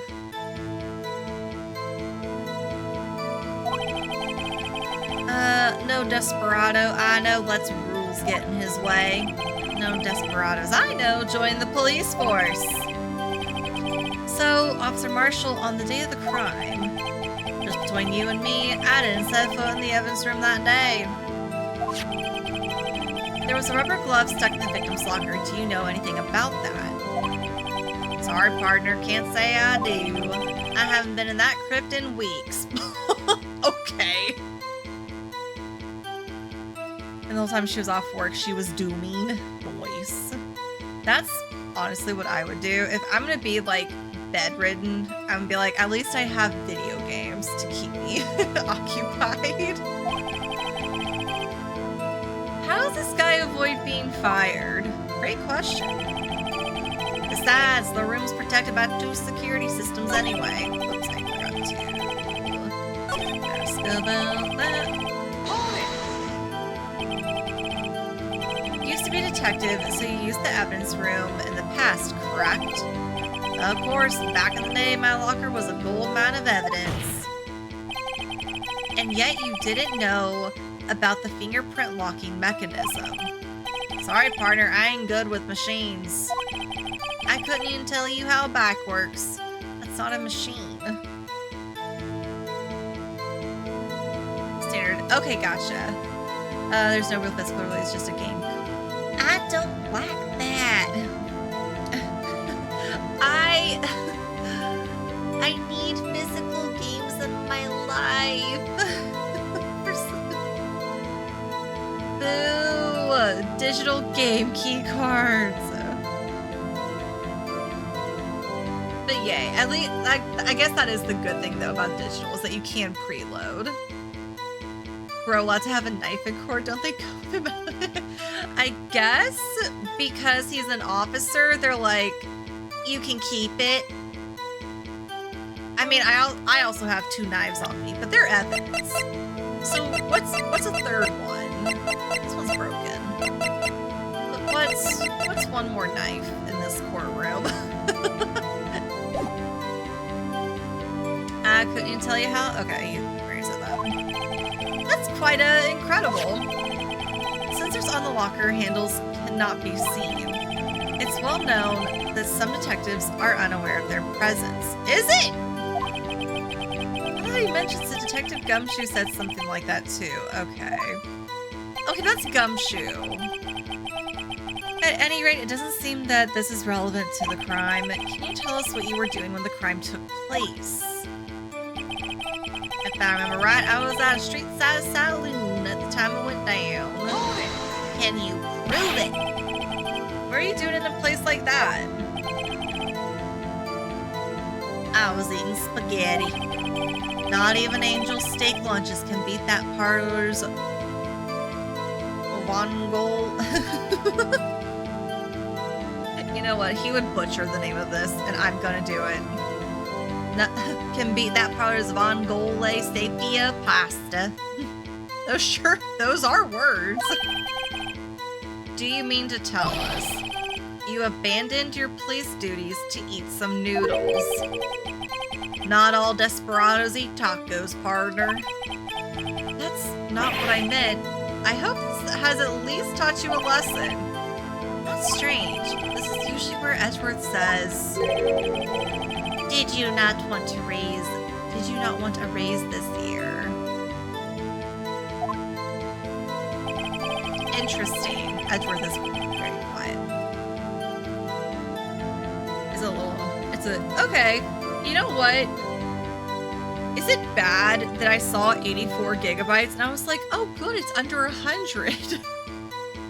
That's a small game. I think that's bad.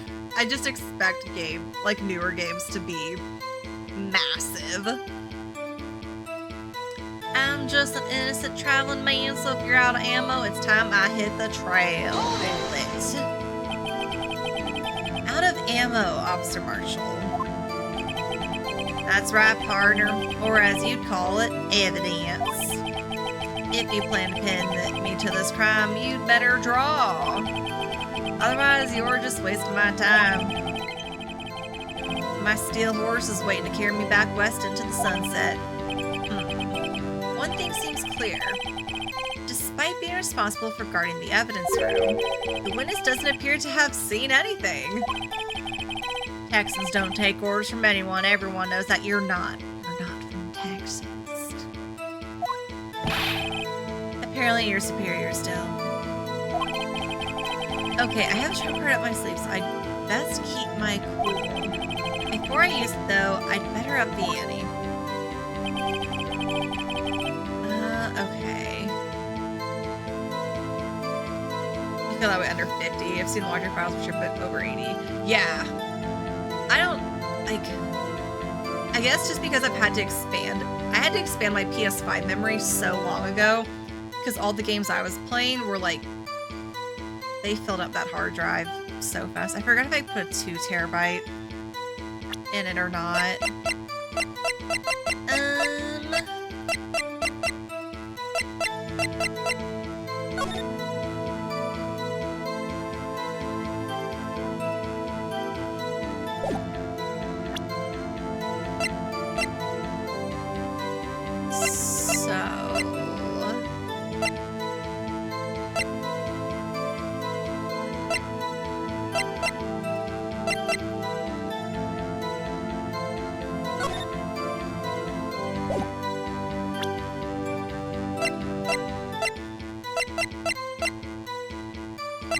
Where's my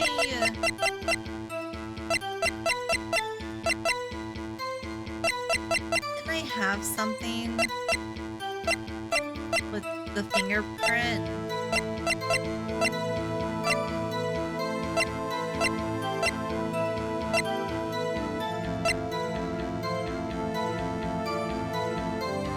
With fingerprint file? First fingerprint file.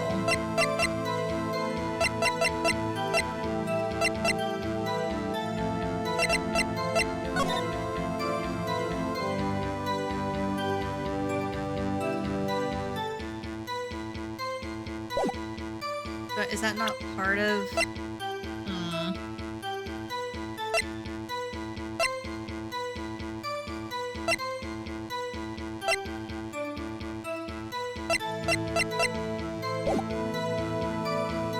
Okay,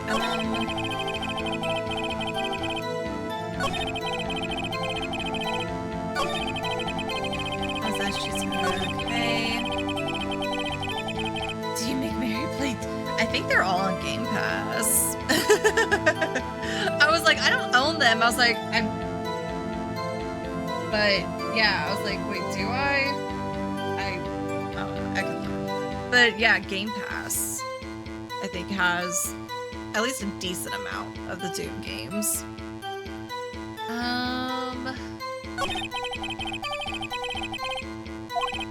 Before I use it though, I'd better up the ante.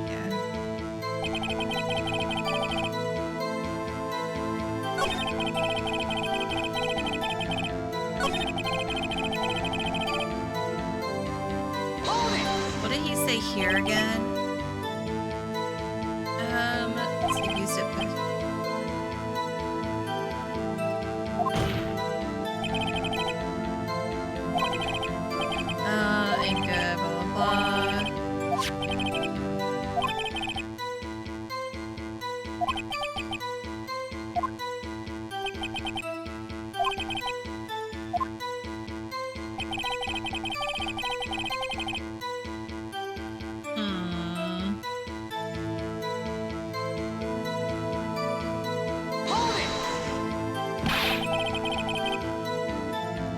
Ignore the pre-2016 ones, except for being fun to play, of course.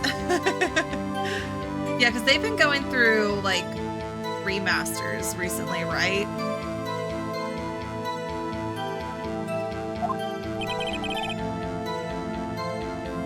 Doom 1 and 2 and Quake, the only Switch releases. Ooh, unsure. Also, GG's up?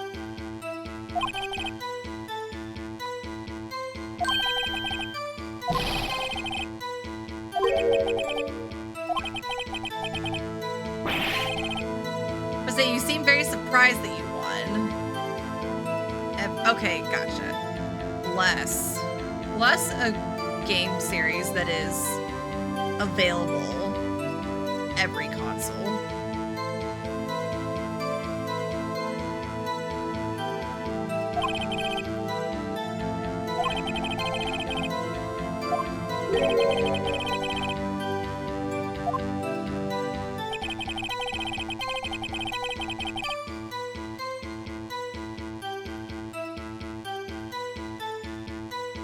Because you are not bad at games.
You just count E.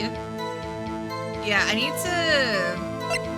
want to finish this trilogy first, and then I'll look at which ones, or which one I need to get next. I should actually just put them all on my wish list, that way you can see when they're on sale.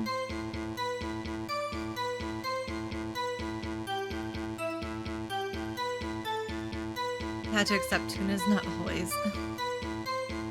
Yeah, that's like me with cauliflower. I just had to accept that me and cauliflower do not get along.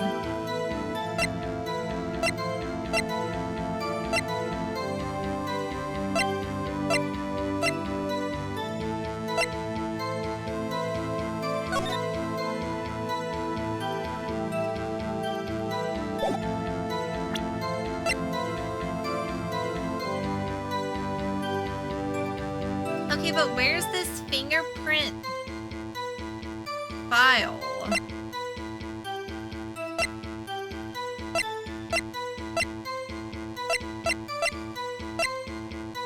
Oh, it's labeled Marshall's. Hi, I can read. I pinky promise. I was so focused on the fingerprint report that I was glancing over the fact that we labeled the bloody handprint Marshall's fingerprints. So yeah. Free with gold coins. Ooh, I should see how many gold coins I have. You know what? We're presenting this now. I'm just gonna do it now. Officer Marshall doesn't strike you as odd. That is, you being called in to testify like this. After all, you weren't in the security room at the time of the crime. And yet you dragged me down here. Explain yourself, partner. How did your fingerprints get in there if you never go in there? It's quite simple. You left a very large trail behind at the scene. Or to be exact, a handprint. Oh, he's drinking a quart, he's shaving with a knife. This man can just do whatever he wants, apparently. Listen real good, partner. Like I said, I'm the caretaker of that crypt. I pay my respects, that is, and make my rounds about once a month. It's only natural my fingerprints would be in there. Yeah, Phoenix. I only wish it were, officer. But you see, your fingerprints were covered in blood. Witness, what's the meaning of this? Kellen, hello. Your bloodstained fingerprints were at the crime scene. The blood was wiped away. However, a luminol test clearly revealed this. Well, Officer Marshall? It seems to me there ain't a person in this room with a head on his shoulders. I take it you have an explanation then, Officer Marshall. About the blood-stained fingerprints? Very well, you may begin your testimony about your fingerprints. Found at the scene of the crime. Okay, real quick, before we get into this here testimony, we do have an ad break coming up in about like 5 minutes. I'm going to get up, run to the restroom, refill my water now that I'm done with my energy drink, and do a little stretch. So, wait, I'm waiting. I am waiting.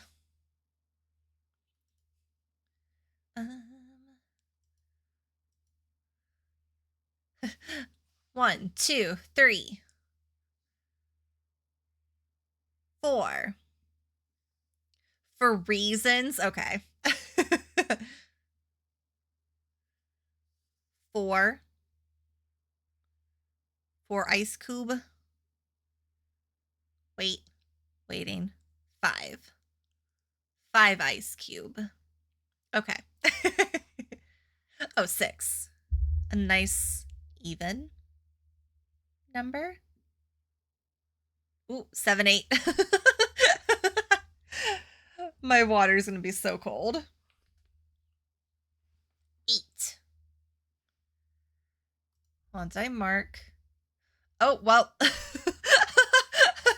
Make that 18? Okay. Oh my gosh. Do I have enough? Am I gonna have enough ice? 28 ice cube.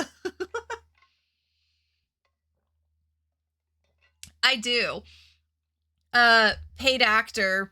I was standing there the other day counting out like 12. We're gonna find out if I have 28 ice cubes. And he was like, what are you counting? I'm like, I'm counting ice cubes. And he was like, for what? And I was like, you need to pay attention to my channel. You can make me ice my water. Otherwise, I'm a heathen and I'll just drink it room temperature. Do you need 2 more? If you feel like I need 2 more for a perfect 30. Do you have... I'm using the big. So before I refill it, I'll do the ice cubes. 30 whole ice cube. Okay. We can fix her. They're trying. They're all trying with channel points. Okay. I'm gonna make it a slightly longer ad break since I have to count out 30. So enjoy these BRB clips. Go stretch. Go ice your water if you need to. I will see y'all back here in just a few minutes. Why is it replying? Wait, why is it replying? This command is still on cooldown. That's new. Okay, BRB.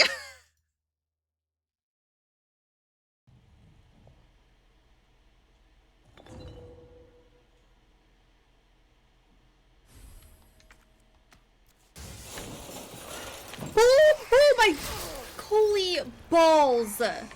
Oh my god. Why?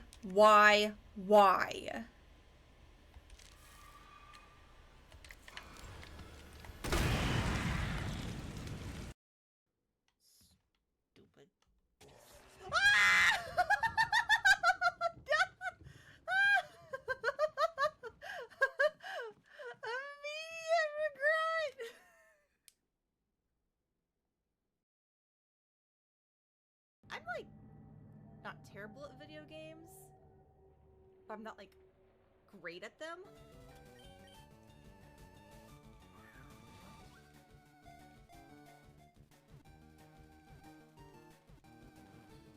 Ah! I got it!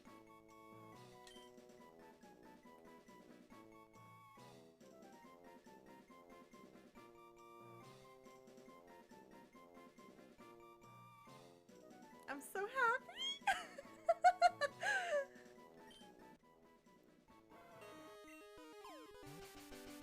I'm just gonna smoke screen it a bunch right now, because...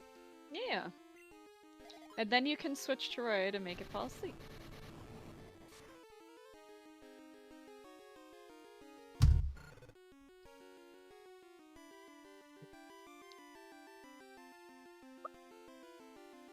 I'm gonna cry.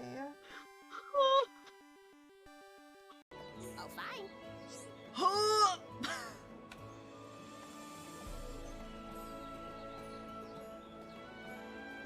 This is the most friend-shaped friend I've ever seen.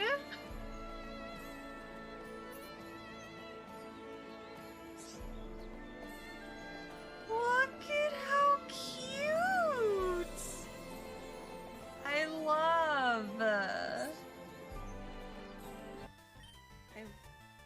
won't unmod Elias. I'll just let another Elias Pokemon die and he'll unmod himself. Where are you?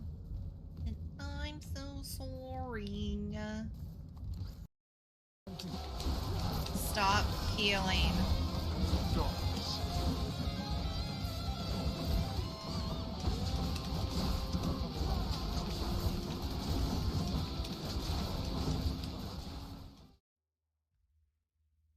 Hello, I'm back. I just remembered my controller is dying. Do I have a cable in here? I think I do. Hold on. I have 30 ice cubes in my water. I have to plug this in.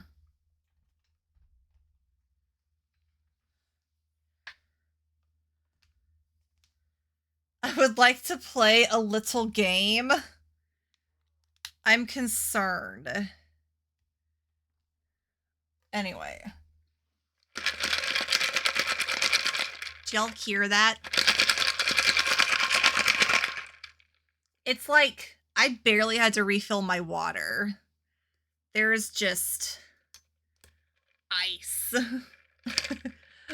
So much.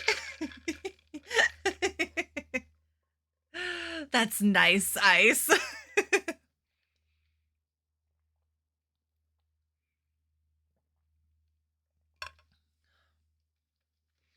Okay. Eth, I'm concerned. What kind of little game are you wanting to play?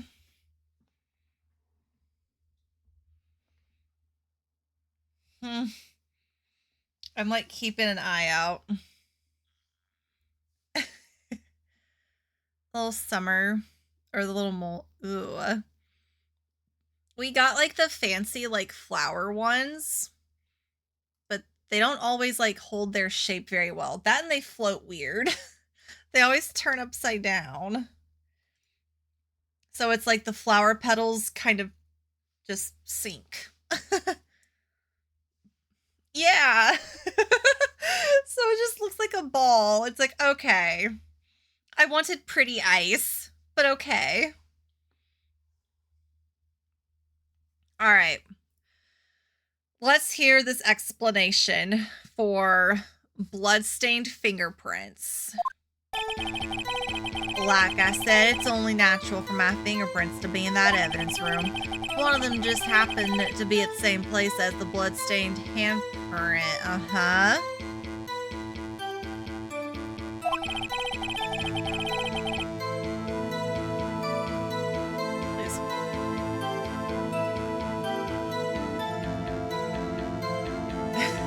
Okay. The murderer touched the locker where my fingerprint was, a bad chance. The bloodstain and the fingerprint are completely unrelated. Or didn't you know the murderer was wearing gloves? See, I had nothing to do with it.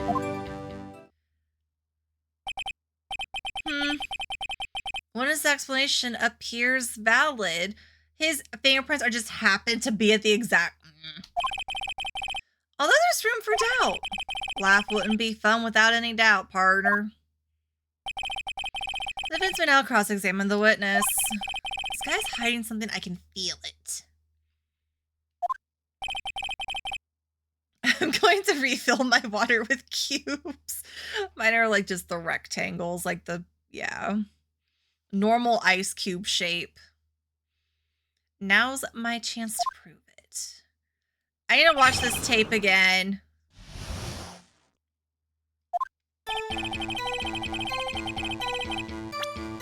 Okay, please hold. I have to go.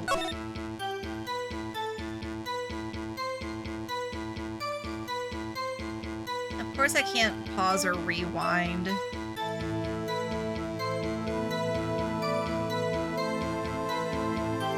I don't see gloves, I don't think. It's the blue badger. He was there for protection. I can't tell if he's wearing gloves or not, actually.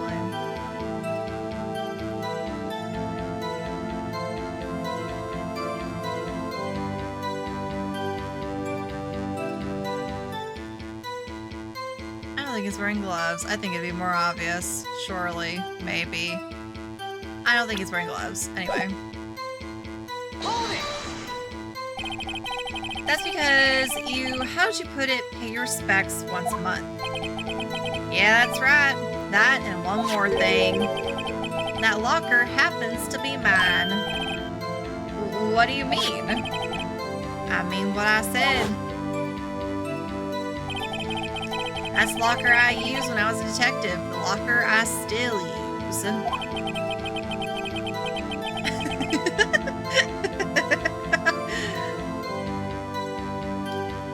All that's in there now, though, is a heap of broken dreams. I see. Also, hi, Elias.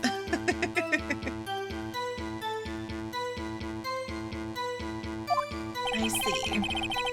It'd be strange if my prints weren't all over that locker. Apparently, his fingerprint data was never removed from that locker's programming. He must have been using the fingerprint lock all this time without ever knowing it.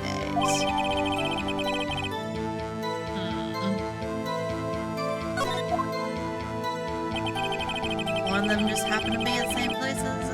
Okay, hold it. So then, what about the bloody handprint? Wasn't mine, it's no mystery. Please explain. My locker is covered with my fingerprints. It just so happened. The murderer touched the locker.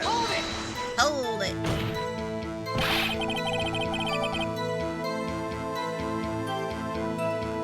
Instead of that's my locker first. Yeah, right. The chances of that happening are 1,000,000 to 1. On the contrary, one could argue just the opposite. The chances of that not happening are 1,000,000 to 1. Get one thing straight, partner. You ain't gonna get no reward for me with a mere fingerprint. You ain't gonna is the most. Maybe he has been to Texas. You wanna know why? Bloodstain and the fingerprint are completely unrelated. How do you know? Unrelated. They're as different as night and day. Kind of like cereal and cereal. Now, why would you say that? One's got to do with breakfast while the other's type of murder. He's right, although seemingly alike, they're totally different. I don't see what homonyms have to do with this. Or didn't you know the murderer? How did you know the murderer was wearing gloves? How do you know that? I may be a loner, but I still do my job. I keep up on the reports. There was a blood stain at the scene, though, thought to be left by the murderer. That's right. It was found in Detective Gumshoe's locker. And fade back into the background? I think so. Elias works in mysterious ways. Just senses that a comet needs to be pinned, does his job, and then just fades away mysteriously. However, no fingerprints were detected on that handprint. Oh yeah, I think we tried that too. So that would mean the murderer wearing gloves happened to place their hand. Andy, hello. Thank you so much for the raid. I appreciate it. Welcome, welcome, raiders. My name is Mary. I'm playing Ace Attorney for the very first time, so pretty please, no spoilers, no backseating, unless I say the magic word, which is Jello. Then you may answer whatever it is I have asked. I hope your stream went well. I hope you have been well.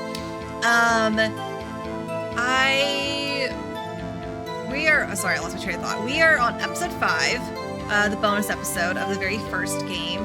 If any of you have to raid and run, I totally get it. Go eat food, go hydrate, go get ready for bed, go do what you gotta do. I just appreciate it if you're able to leave a little lurk for me. And thank you for the hydrate. But yeah, thank you so much again, Andy. Andy, it's great to see you.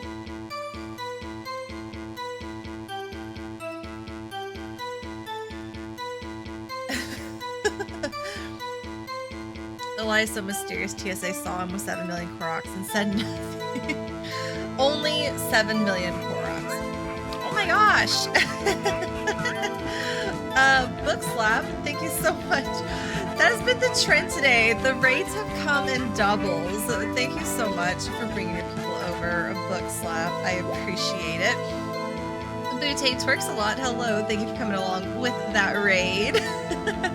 And thank you so much for the follows that are coming in as well. Welcome, welcome to the new raiders. I am Mary. I'm playing Ace Attorney for the very first time, so pretty please, no spoilers, no backseating. Oh, y'all are playing Split Fiction together. Very nice. Perfect. So if any of you are hearing my little rage spiel a second time, I apologize. I'll keep it shorter. But yeah, like I just told Andy and his crew, if any of you have to raid and run, I totally get it. Go eat food, go stretch, go grab some water, get ready for bed. If it's starting to get kind of late in your time zone, you gotta be up early. I absolutely understand. I just appreciate it if y'all are able to leave a little lurk for me. Streaming together, nice. I've heard that Split Fiction is really, really good. I've seen like some clips of it, and I've seen some people playing it on Twitch. So I'm glad that y'all are having fun enjoying it. Yeah, I've heard that the Ace Attorney games are good, and I finally got around to playing them as part of my backlog. You've loved it so far. I'm glad. I'll have to, hopefully I'll be able to catch one of y'all's streams next time so I can see how y'all are doing, where y'all are in Split Fiction. But thank you so much again to both Andy and Book Slap. I appreciate both of you for bringing your people over. We are on episode 5, day 3, so we're pretty deep in this trial. It has been a long one. There was like a murder. The victim was somehow murdered in 2 places at once, but maybe not really. So we're figuring things out. Ooh, Teamwork Tuesdays sounds like it's a fun idea. I should do more community stuff. I'm so bad at Mario Kart though. Like I want to play Mario Kart. I'm awful at it. And then I was like, I don't play like a whole lot of multiplayer though. Or like teamworky games. And like give me my single player RPGs. I've been all about RPGs lately. And the drama. The witness is increasing Mary's texts. Okay. So right now we're talking about a bloody handprint. That's the only logical conclusion with this eel Texas man who's not from Texas. Are you starting to get the picture, partner? The picture. This seal of blood in the desert is just food for the buzzards. Okay. There's only one reality, and that's this. The security tape. So long as my trail, I keep misreading trail as trial. So long as my trail isn't in there, you can't say otherwise. This isn't getting us anywhere, Mr. Wright. Please consider carefully where you're going with this cross-examination. Yes, Your Honor. Now then, continue your testimony, Officer Marshall.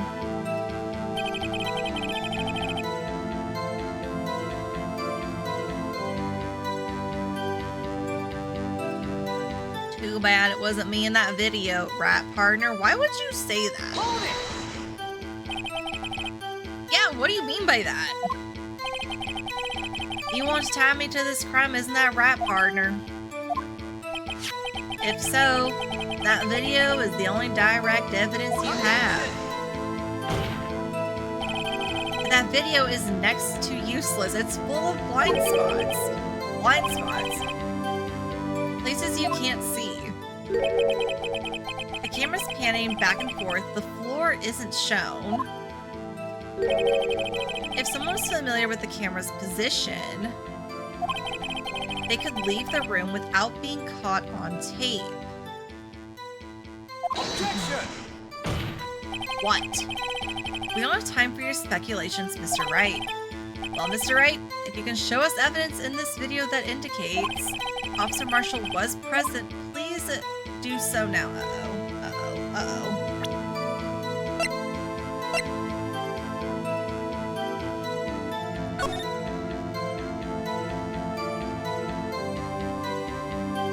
Yeah, of course, Blue Badger is blocking that locker.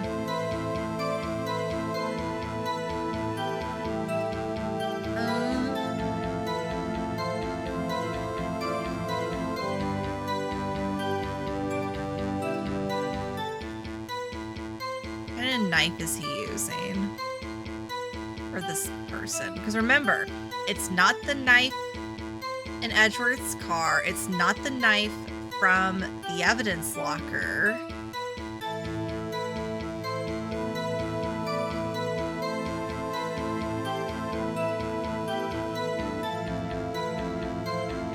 I can't tell.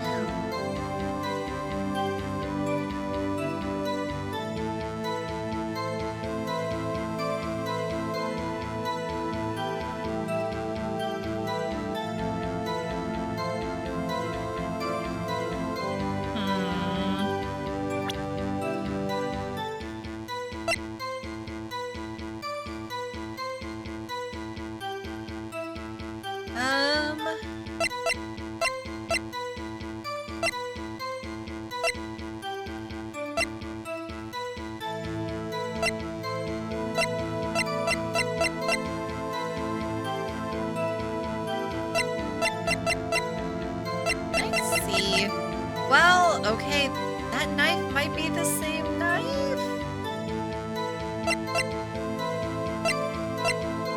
I don't know.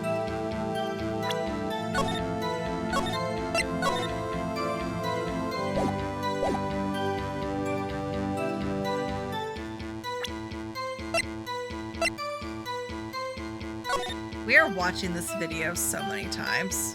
I'm like, there has to be something, right? Surely, maybe.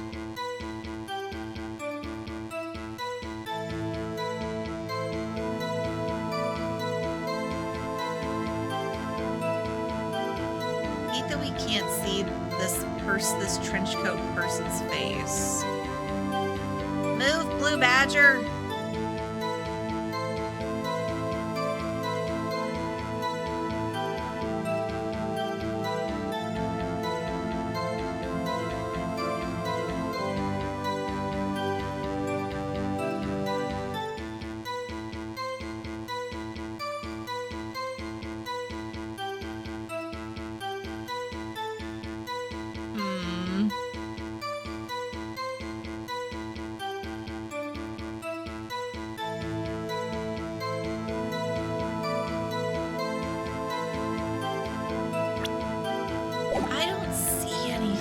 there has to be. Right? Very well. Allow me to point out your mistake, Officer Marshall. Tread carefully, Mr. Wright, or you might wind up being the one making the mistake. Now then, let's have another look at the video. Okay. Shows the incriminating evidence. Okay.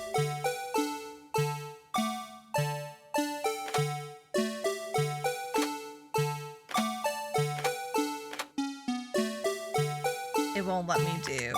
Oh, it does let me do frame by frame.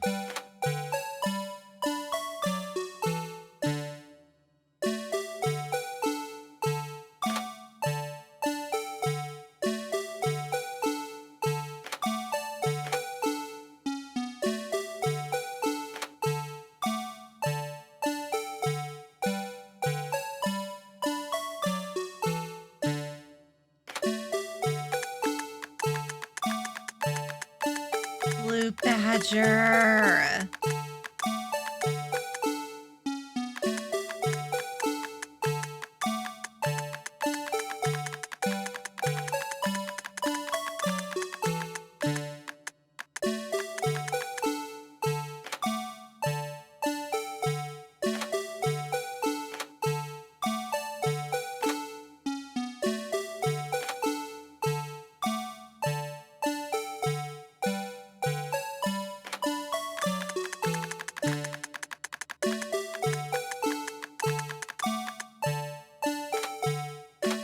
Oh, wrong button.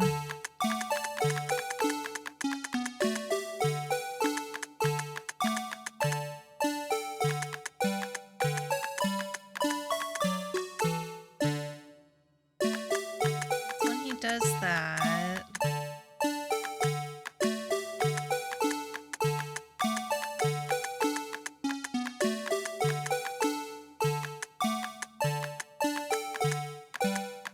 Struggling.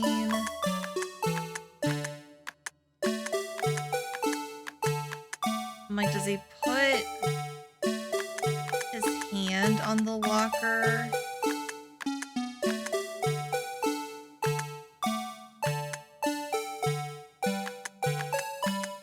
I don't think I got this.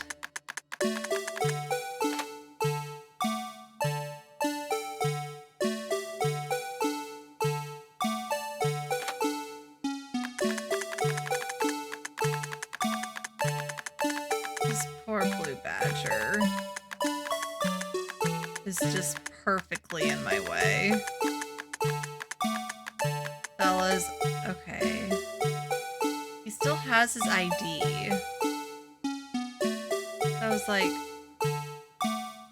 trying to prove something about Jake Marshall being in the evidence room, I think. Yeah. But now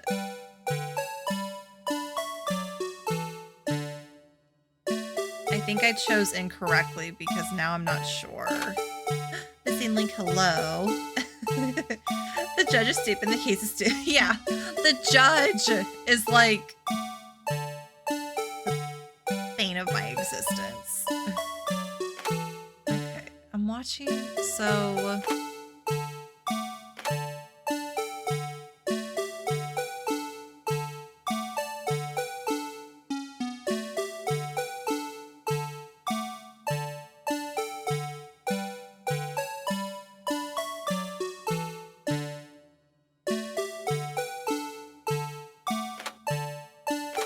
Opens the locker, glove falls out. I don't think he ever touches the locker, so how did the blood stain get there?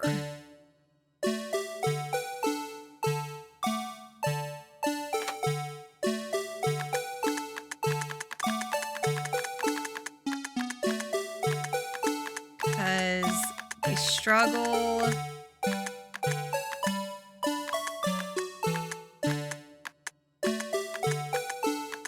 Yeah, like he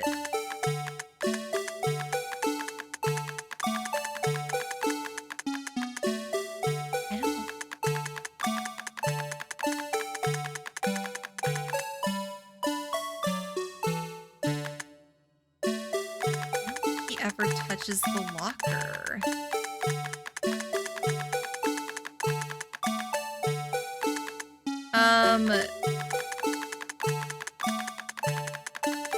Unfortunately, this one, the one that Blue Badger is blocking, like the handprint is like right there. The one that got wiped away.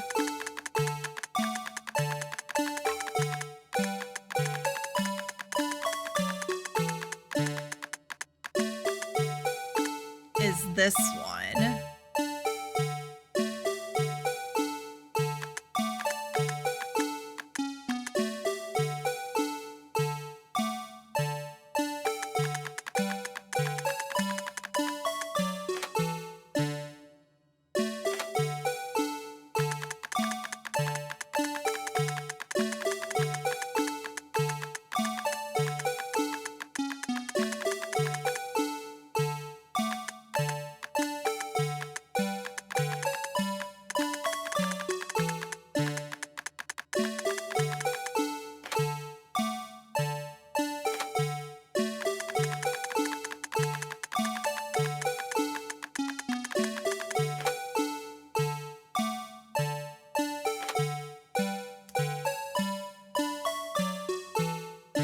Wait.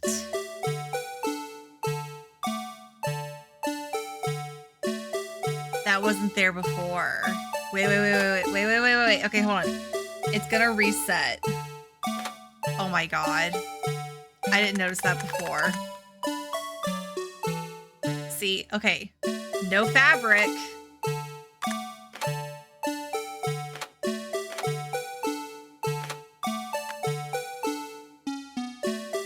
So we gotta fast forward all the way to the...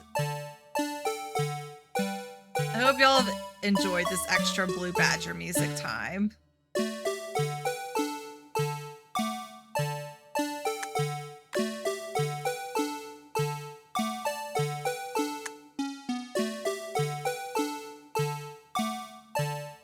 It's been great, good. Okay. Yeah, that's it. Oh my god. I was starting to panic. I was like, I said there was gonna be something and there really isn't anything. I presented this at the wrong time. Take that! Take that! Bringing our attention back to the security camera. It's a mistake I'm afraid you'll soon not forget, Officer Marshall. The days are short in Texas and so are our tempers. The days are the same. However, the tempers. Could you sum up what you have to say in 8 words or less? Why? You speak whatever. Very well. You can clearly be seen in this video. Exactly 8 words. Not bad, partner. The key lies in a certain locker shown in the video.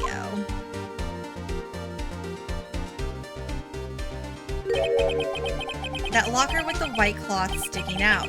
That was the witnesses, I believe. Now then, let's rewind the video a bit.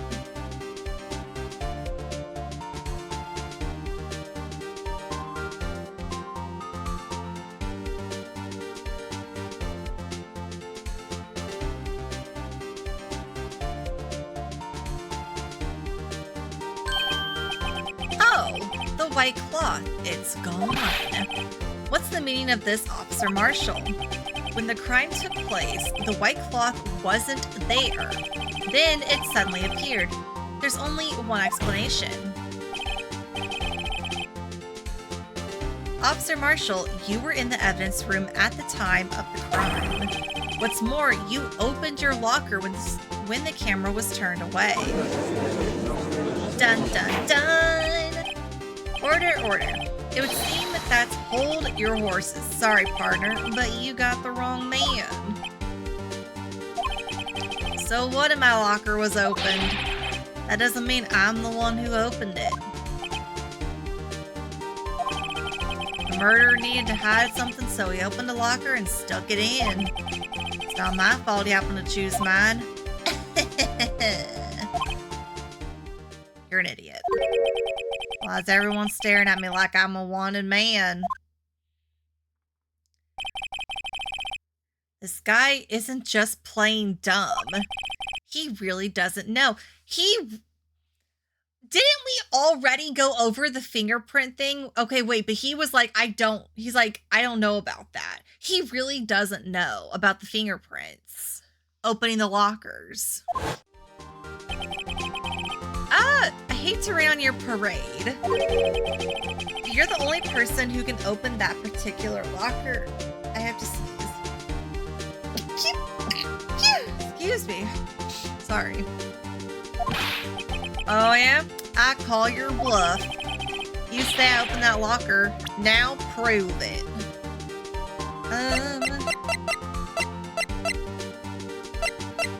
I'm assuming I show... Only the assigned detective's prints can open the indicator light. Yeah. Take that! Fingerprint sensor. We talked about this earlier today. Yeah. I wasn't lying about that. The lockers can only be opened by the detectives they belong to. What kind of crazy talk is this? Well, Detective Gumshoe did mention something about this. In any case, the locks aren't that obvious. There are even some people on the force that don't know about the fingerprint locks. So, Sheriff, what do you have to say in 8 words or less?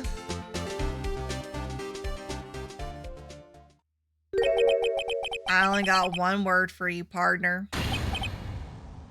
No. Uh-oh.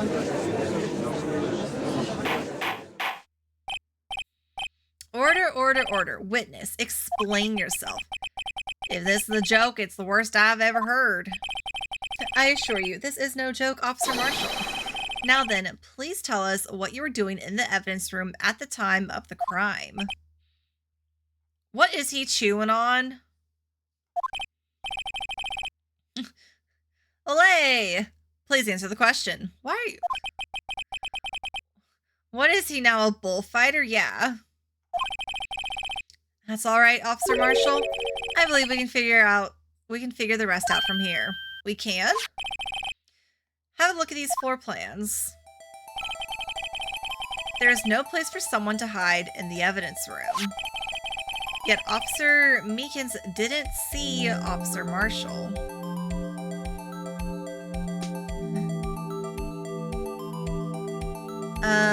You don't like saying tobacco?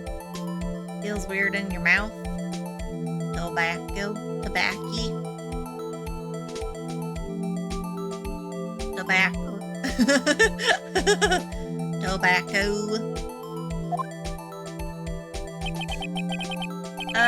If that's so, then where was the witness? It seems Mr. Wright has an answer. That's right, the only possible conclusion. Well then, let's hear it.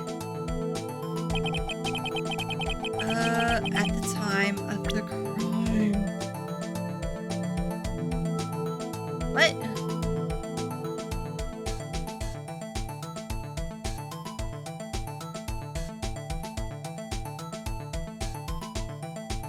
So the camera's here.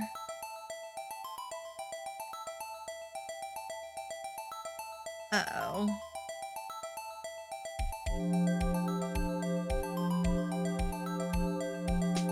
Unless he, like, was right there. But there was stuff there. Or he was here.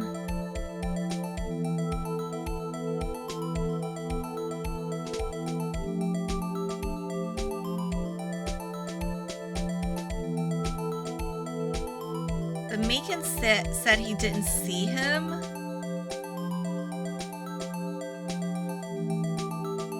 Yeah, I need to go back and read.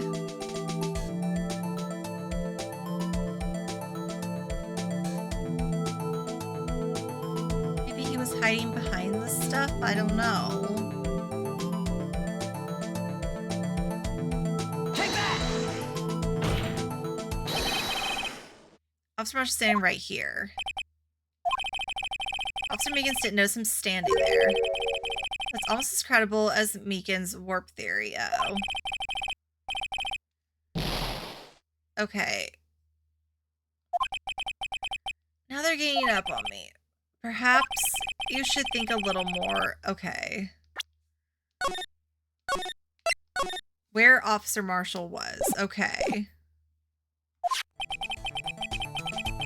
Should have seen him in the evidence room, but he didn't.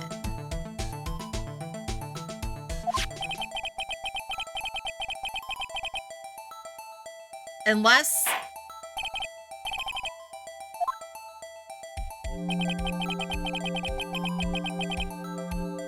it wants me to point, like, right here because...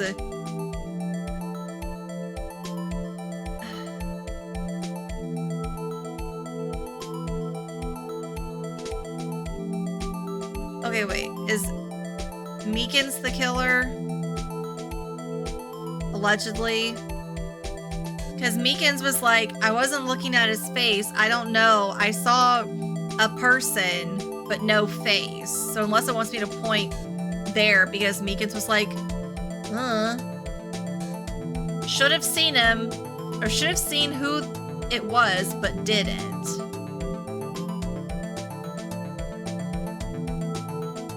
Take that! Taking a chance.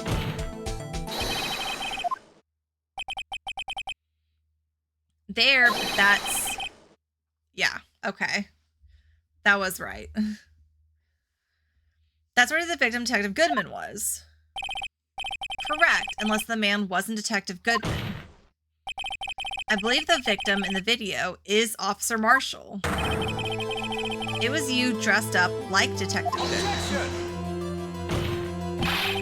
That's preposterous. Officer Meekins witnessed the detective at the crime scene. Once he saw the man's face, he'd know for sure. Objection! May I point out, though, that Officer Meekins did not know Detective Goodman. He also testified about the man's reaction when confronted. When I entered the evidence room, I asked him to show his card, sir. Yes, and how did Detective Goodman respond? He suddenly pulled a knife on me. Something about the officer's story puzzled me. If the man had had his ID card, why didn't he just show it? Yes, he would have needed it to enter the evidence room, so he must have been carrying it. The answer is simple. He couldn't show it.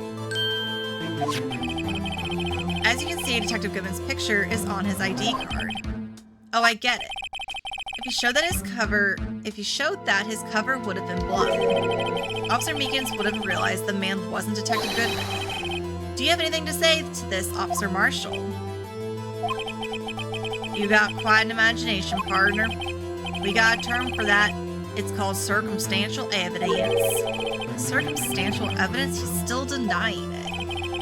You're gonna have to do better than that to break a detective. Unless you have hard evidence proving I dressed up as the victim.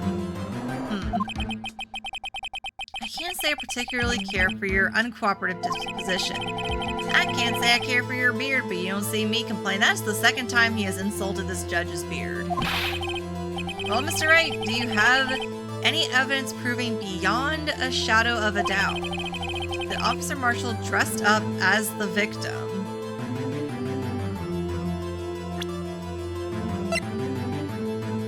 Do I?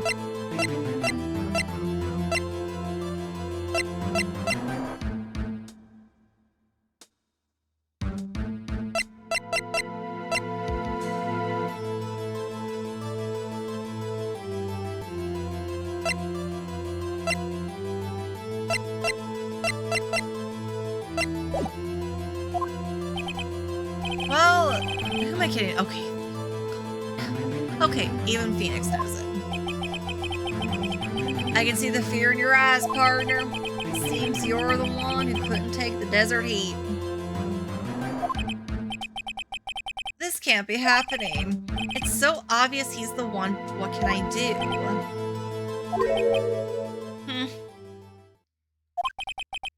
Looks like your lack of experience has finally been exposed. What? I'll pass on to you what someone told me when I was just starting out. When you run into a wall with no place to go, return to the basics. The basics. Is he helping me right now? For me, that would be what Mia used to tell me. Try thinking outside the box. I shouldn't look for proof that Officer Marshall was in disguise. But rather, I should look for evidence that came about because he was in disguise. Why do you think this locker was opened in the first place? What do you mean? There's no reason for Officer Marshall to open his locker at the time of the crime. Yet he did, despite the chance it might be discovered later, as it has been. Which means he didn't originally plan to open his locker. According to the defense's argument, Officer Jake Marshall dressed up as Detective Goodman at the time of the crime. Then, after the crime was committed, he opened his own locker for some unknown reason. The fact that a white cloth is sticking out of that locker seems to indicate that he opened it in order to put the cloth inside. So, just what exactly is this piece of cloth? Perhaps the video is the key to all our unanswered questions.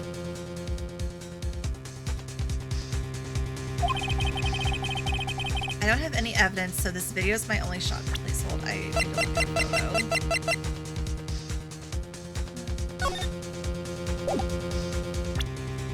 We have a photo of Goodman in the car. No.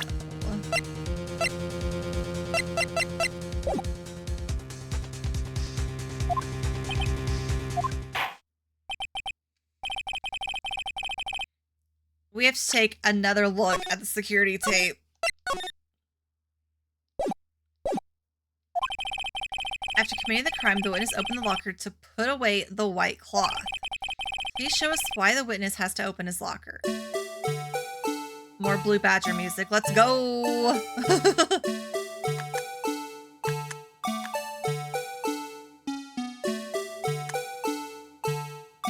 I'm going to assume it's because of all the blood that he gets on the coat.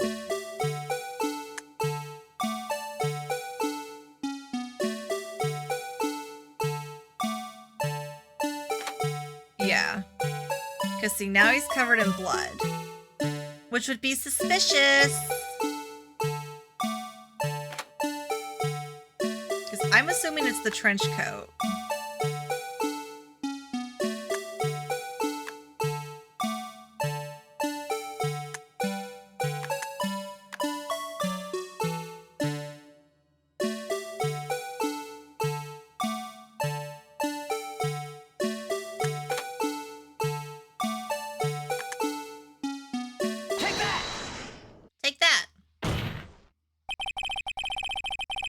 You disguise yourself as Detective Goodman and enter the evidence room, though I don't know to what end yet.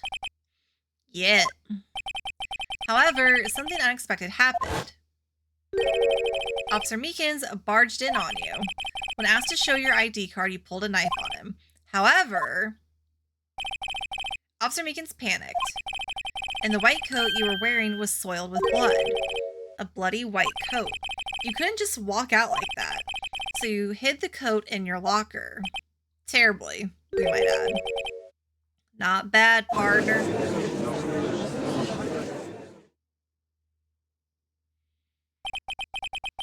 Now then, Officer Marshall.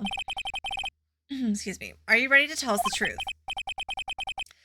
Looks like I underestimated y'all. I hope you're happy now, Mr. Edgeworth. It's 2 years ago.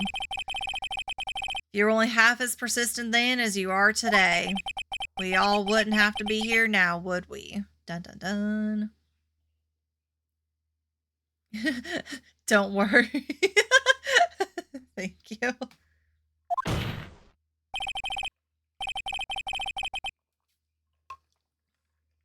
Thankfully, I have icy cold water to soothe my throat. Officer Marshall, tell the court what you did. All of it. All right. Seems the time has come. Confession of a Texas Ranger. It's not from Texas. I had to do it that day. I couldn't just stand by and let it die. I stole the detective's ID and dressed like him. I planned to take out the evidence. I wasn't expecting Officer Meekins. I knocked him out and managed to escape. Or escape. I knew which areas wouldn't be caught on the camera. There wasn't any murder in the evidence room at 5:15. So the supposed victim was really you. But there's one thing I still don't understand.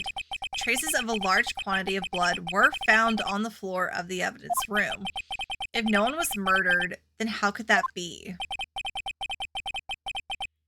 Officer Meekins managed to cut his own hand. My guess is he's the donor. It was way too much blood for such a small donation.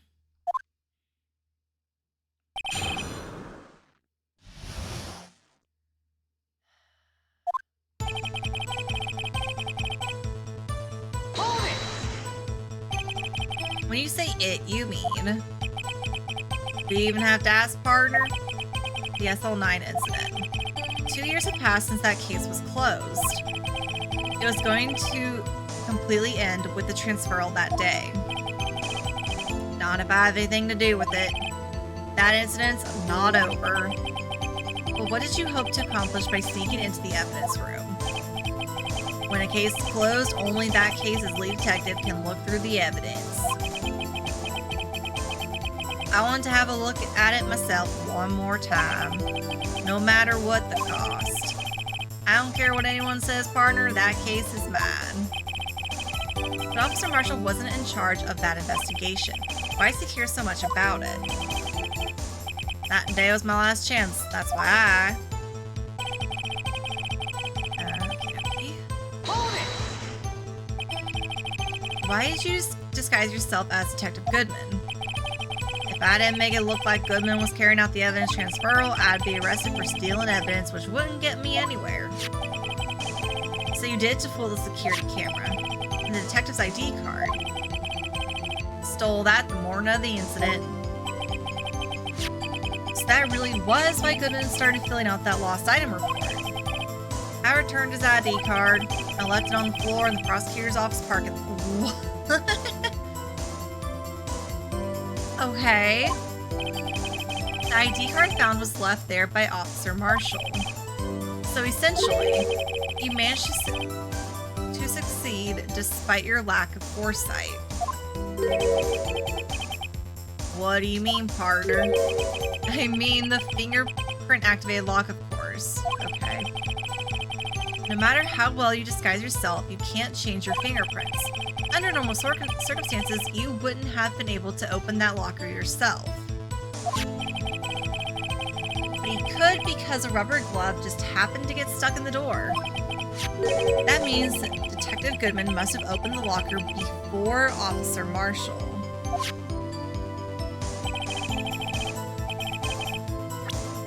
I mean, that is on our record, right? Or no, it was Meekins that was in there. Yeah, multiple times.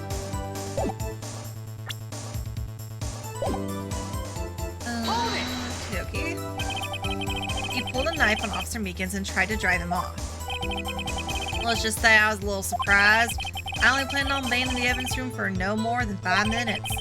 I didn't think anyone would actually come in during that short time.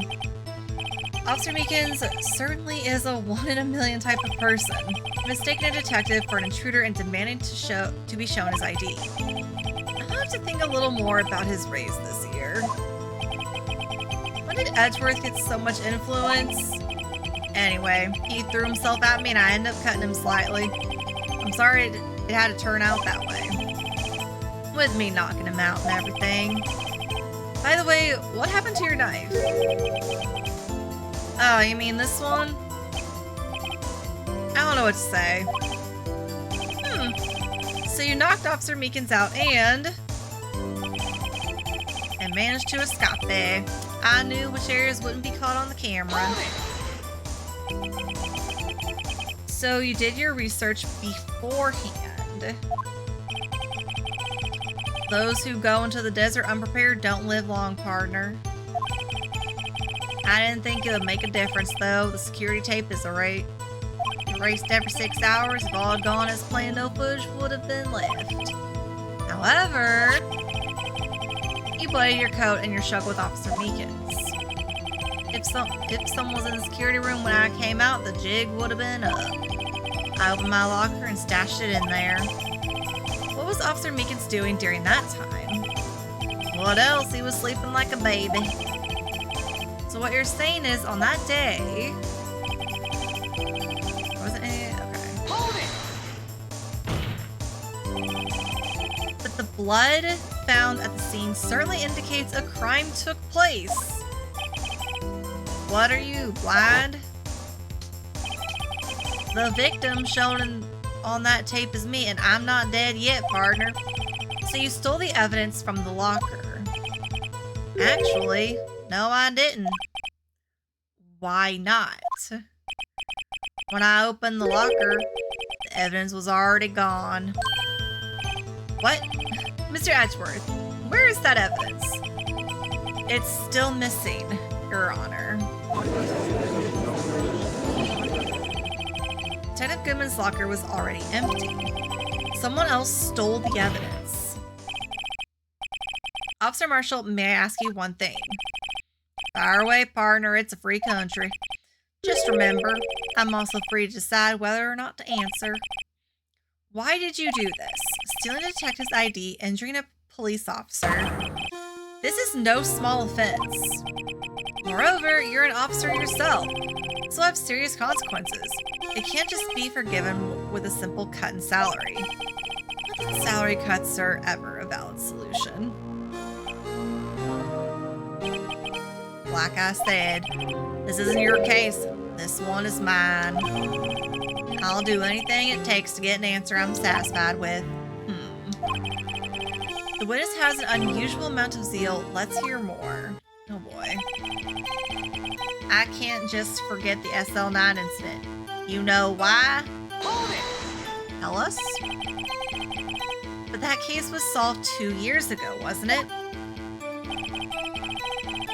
That's the reason the evidence was stored in the evidence room. Joe Dark was convicted for his crimes. One thing I can say for sure is he deserved his sentence. I remember the Joe Dark case. It involved serial murders, didn't it? I don't intend to complain about how it turned out, but there's something that still bothers me. Something went down on that trial, or down at that trial. Something no one will talk about. What happened? I don't know. That's what I'm trying to find out. Why is he so concerned with that incident? Maybe I should present him with what I think his real reason is. I had a feeling we'd wind up here sooner or later. Everyone involved here is related in some way to that case. I better take another look at the files. Okay, so he might have been related to a victim. Because if we look at the case file,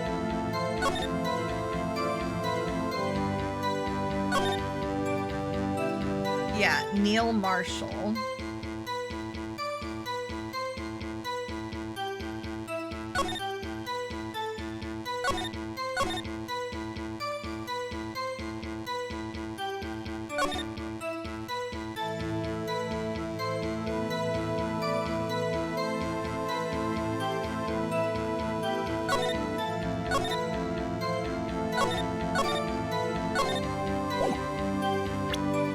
Okay.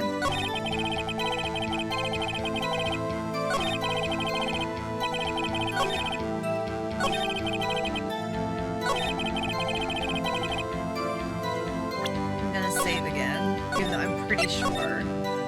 Okay, I say I'm pretty sure. I might be wrong. Objection! Officer Marshall, I think I understand. I think I know why you care so much about the SL9 incident. Sounds like you've been sipping too much cactus juice, partner. I have the SL9 incident file here. The name Marshall is mentioned in here. Yes. And a list of murder victims. Neil Marshall, are you related to this man? Cactus juice. It's the quenchiest. It'll quench ya. Neil Marshall. Yeah, I'm sure you've heard the name. 2 years ago. He received the same lousy prosecutor award you got. What? A prosecutor? He must be talking about the King of Prosecutors Award. Now I remember Prosecutor Neil Marshall. He handled the SL9 case before I did. That's right. He was killed. And the case fell into your hands. But what's his relation to you? He was my brother. He was investigating the murders with Damon Gant, the then Deputy Chief of Police.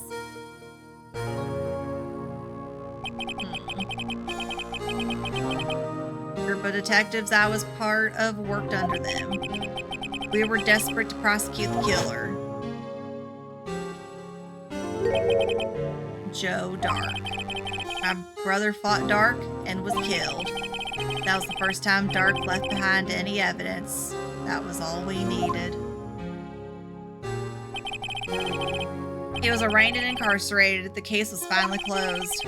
At least according to the public records. What do you mean? My brother couldn't have been killed by Joe Dark. I knew my brother better than anyone. No one could have beaten him in a fight. And that's it. That's your reason. That's your reason for your insane actions. There's more to my brother's death than what the records say. No matter how much you try to hide it, you can't fool me. Well, at least one thing's for certain. Now we know what happened at the police department on the day of the crime. That was the last day the SL9 case would be reopened, or could be reopened. Not satisfied with this resolution, Officer Marshall planned to steal the evidence. Disguising himself as Detective Goodman, he entered the evidence room. Officer Meekins confronted him, so he rendered him unconscious and fled. Yes, this mystery has finally been cleared up. No murder took place at the police department that day.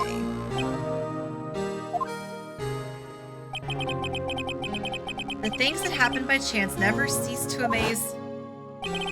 At exactly the same time as the murder at the prosecutor's office, this fake murder was going on at the police department.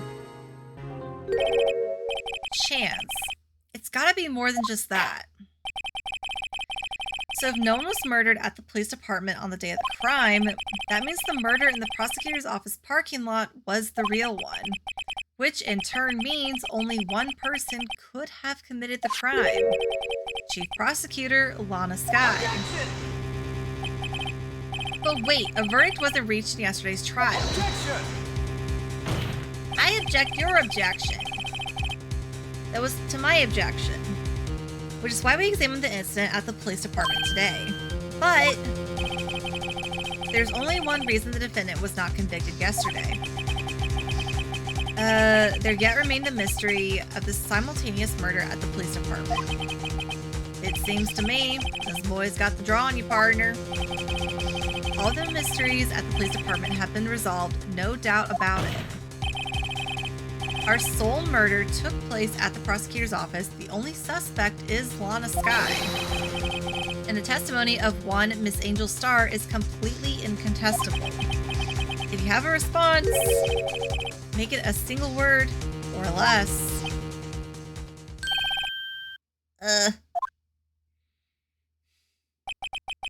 I rest my case. It seems this trial has reached its conclusion. There's no room for doubt. Well done, Mr. Wright. Thanks to you, I didn't need to waste my time.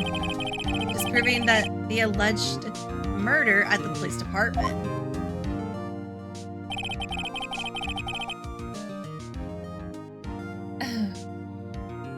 There's no doubt what I proved today is true. The apparent murder on the security camera's tape really was fake. But I didn't realize that would end up proving Lana guilty. Now then, the time for the verdict has arrived. The defendant, this court finds the defendant. Also ignore that. I'm gonna snooze the ads. I'm snoozing.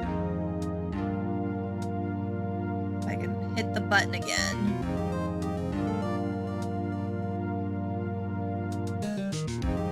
Okay, there we go.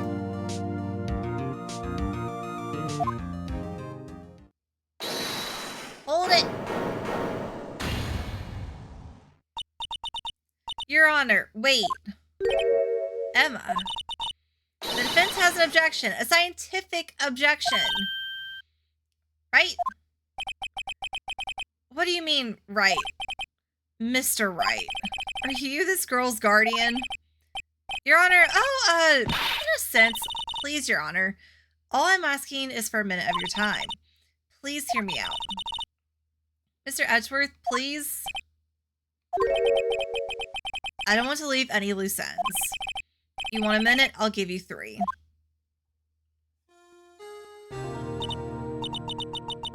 I was kind of in shock. I mean, finding out the SL9 incident referred to the Joe Dart killings. Now that she mentions it, the names of both Sky sisters were in that file. That's when I figured it out. I mean, what Officer Marshall was trying to do that day. So I knew his fingerprint had nothing to do with the crime. That left only one thing, the other handprint. I mean, the traces of blood found on Detective Gumshoe's locker. But no fingerprints were found on it, right?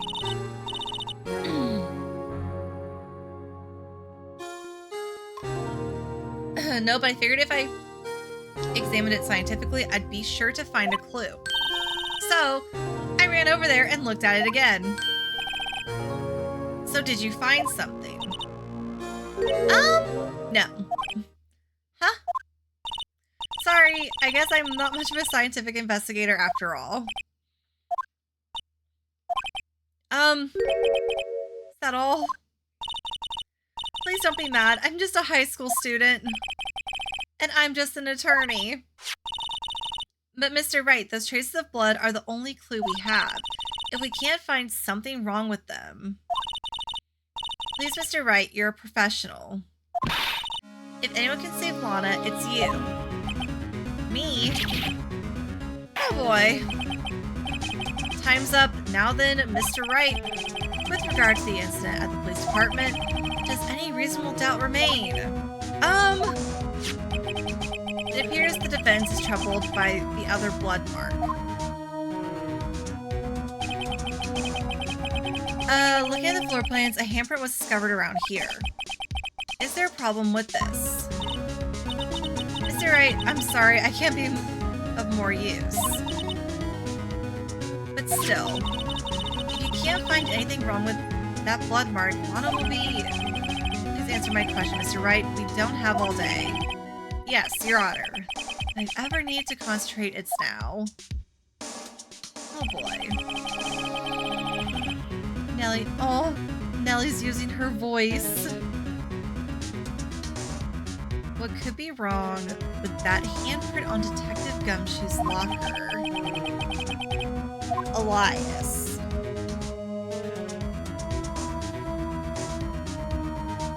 Okay. I don't know what that means. Is computer not computing?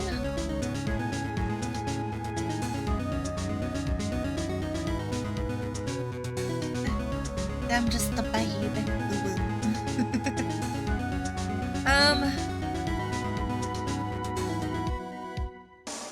Yeah, like, but what does that mean? Can't open files. So do you restart? That's my solution for everything. Just restart. Turn it on and off.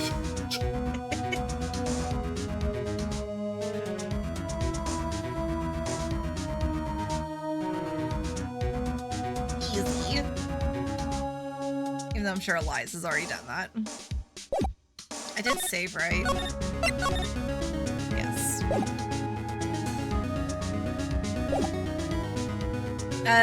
You could T-pose at it, assert dominance. I'm objecting. Objection! I don't know why. This handprint left at the crime scene clearly shows a contradiction.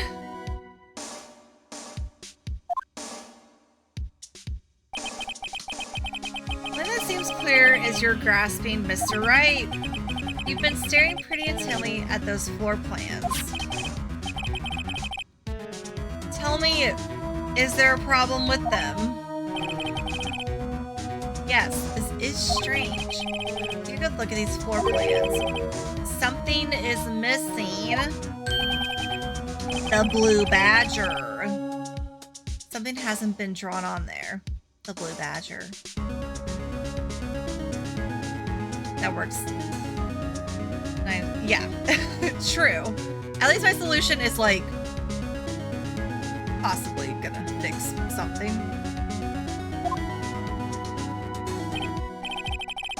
Something that, when drawn, will completely change the meaning of the blood mark. Let's pray the defense isn't simply trying to buy time. I'm doing both. Very well, Mr. Wright. With all this evidence here, there's got to be something I can use. The question is, which item can prove something is missing in the floor plans?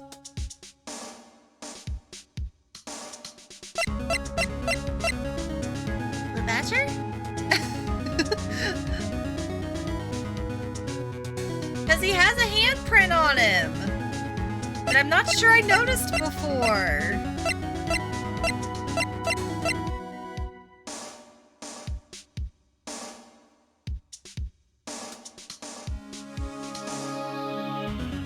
Enchantment.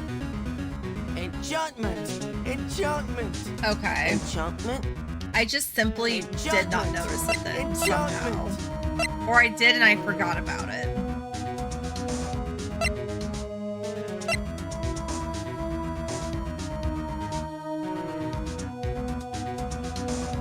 But there's also this, the jar.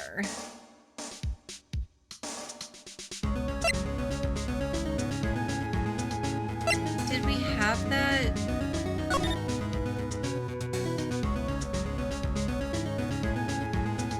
Because it's got blood on it.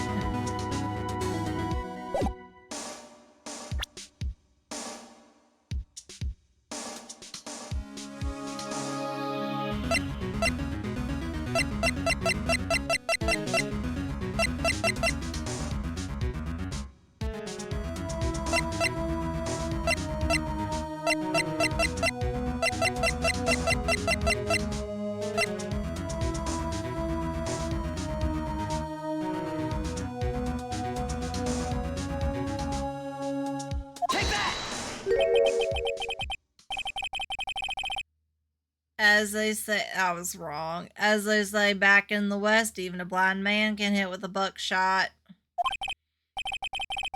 Not just so long as he's facing the general direction. And Mr. Wright's not sure which direction to face. I hate. The greater the chance of me being wrong.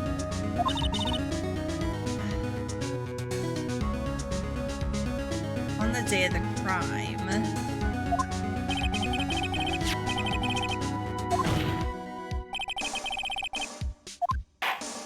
I should have gone, if it's Blue Badger, I should have gone with my instinct and not the jar.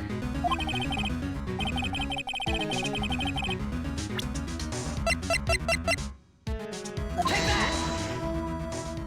Nope. Yes. What about that piece of plywood?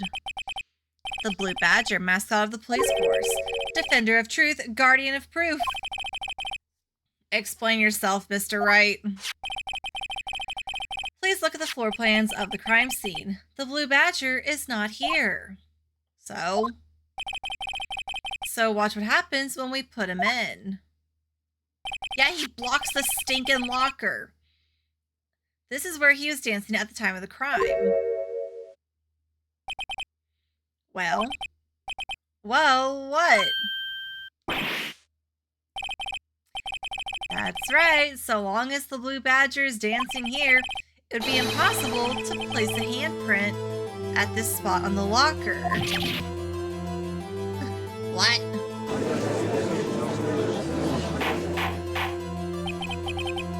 So that means, just exactly what does that mean? It means it can't be done. And what are you saying? Blood traces were undeniably found on that locker. Don't look at me, I didn't put it there.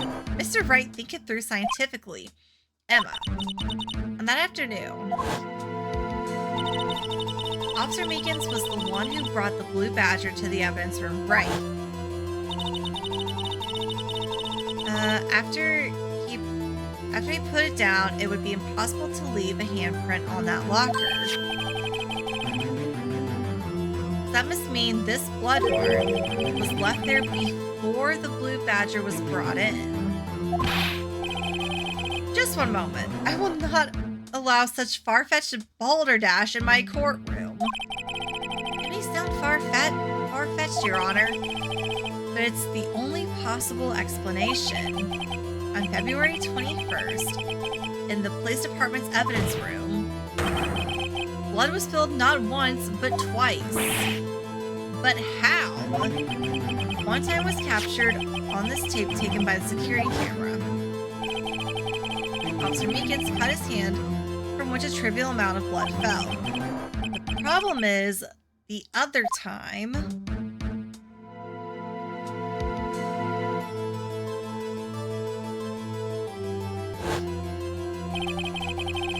someone bled prior to the struggle shown on this tape.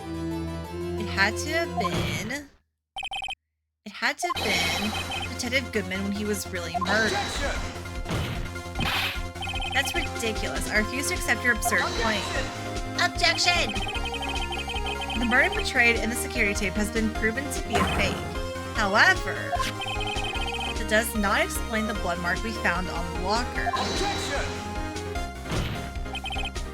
So then, assuming this murder you purport really happened, when did it take place? I demand you show evidence that proves when it occurred.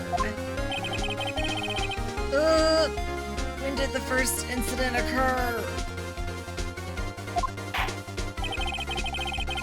To summarize, the defense claims that prior to Officer Meekins being caught by Dick Marshall, who was posed to Detective Goodman, another incident took place in that evidence room. That's right, the blood mark on the locker proves this. Very well, then tell us. When did this first incident occur? As Mr. Edgeworth said, proof must be presented.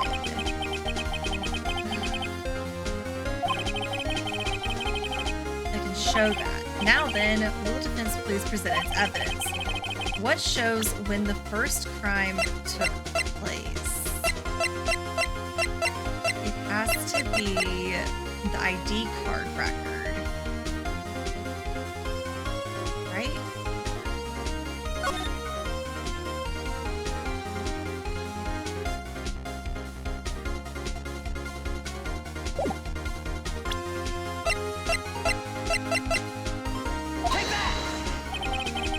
If the crime took place inside the evidence room, then the killer would have had to enter it. And in order to do so, an ID card would have been required. An ID card. Oh, the ID card record. Officer Meekins brought the Blue Badger panel into the evidence room at, let's see here, 4:50 p.m. If the crime took place before that time, then it would be 4:40 p.m.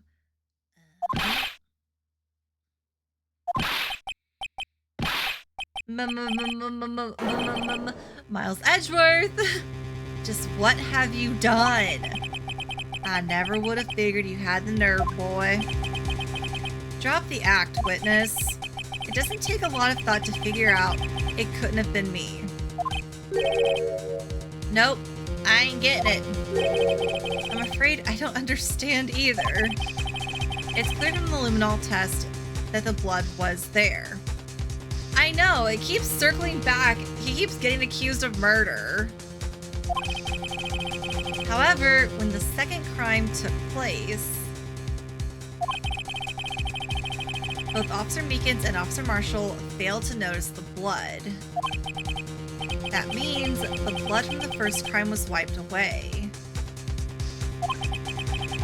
by the real murderer. I would have had just 10 minutes to murder the victim, carry his body away, and clean up the blood. Unfortunately, that's physically impossible.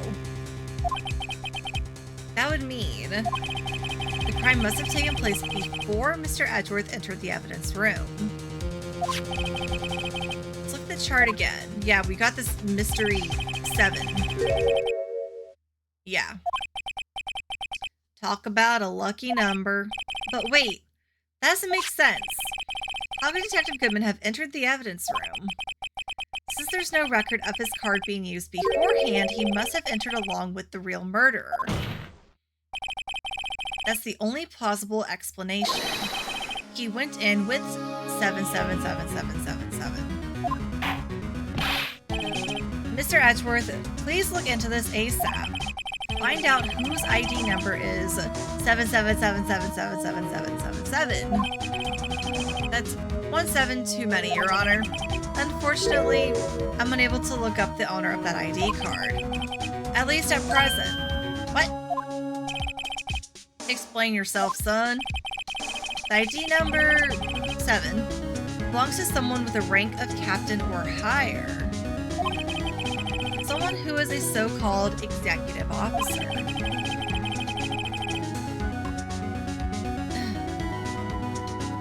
We don't have authority to inquire into such a person's identity. Objection! But that's ridiculous. Just how... I'm not finished talking, Mr. Wright. There's one situation in which we can be granted such authority. If an official charge filed against an executive is accepted.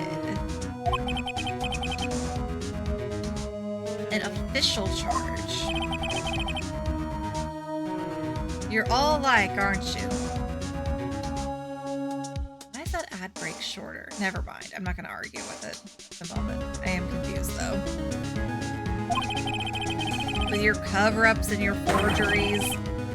That's how the prosecutor's office operates.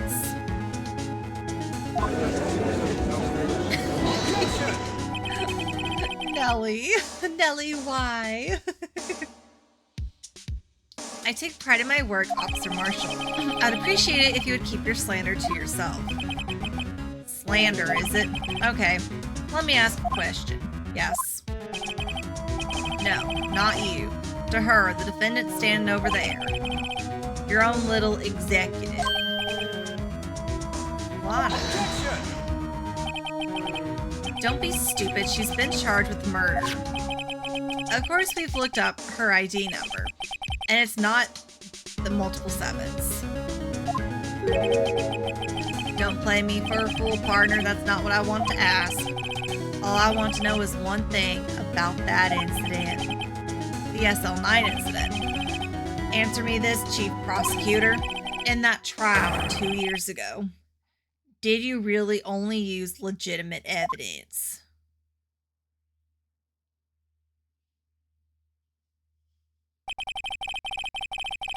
Do you need the witness to repeat his question, Chief Prosecutor? I heard him fine, Mr. Edgeworth. 2 years ago, I was in charge of the prosecution for that trial. At the time, we felt the powerlessness of the law. At least I did. Lana. I became a prosecutor in order to suppress crime with the law. But before I realized it, we were the ones being suppressed by the law. Defendant, just what are you saying?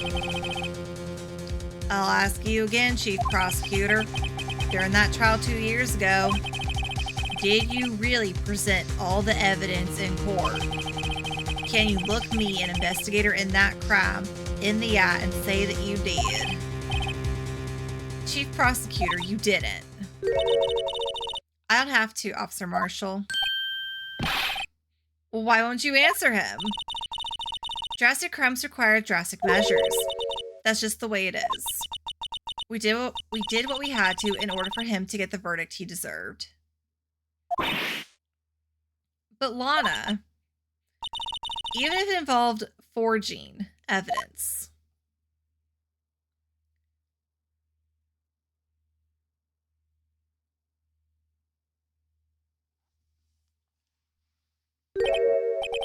see, that's what I'm talking about.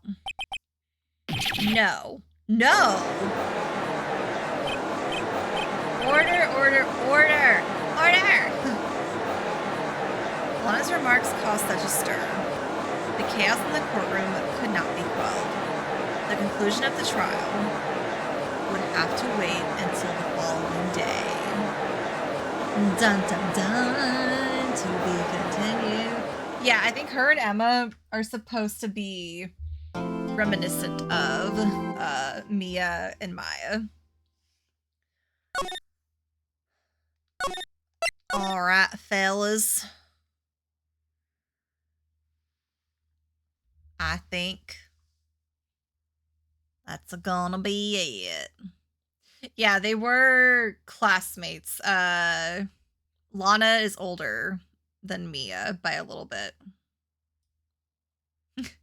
But yeah, I think that is going to be our stopping point for the night. Later this week, maybe tomorrow, I'll see if I have time for stream tomorrow, because on Friday I have plans in the evening. So there won't be a stream on Friday. Thursday there definitely will be. We'll see how tomorrow goes. I need to figure out if I'm going to do more Oblivion or if I'm going to start Expedition 33. Because it's like, I want to play Oblivion, but I get so sidetracked with it that I'm like, I don't know. I got to think about it.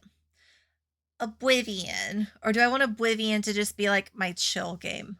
I will figure it. I have so many things I want to play all at once. That's the problem. I can't play them all at once.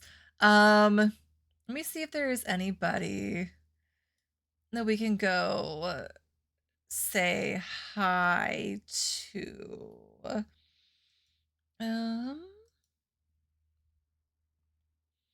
Let's see.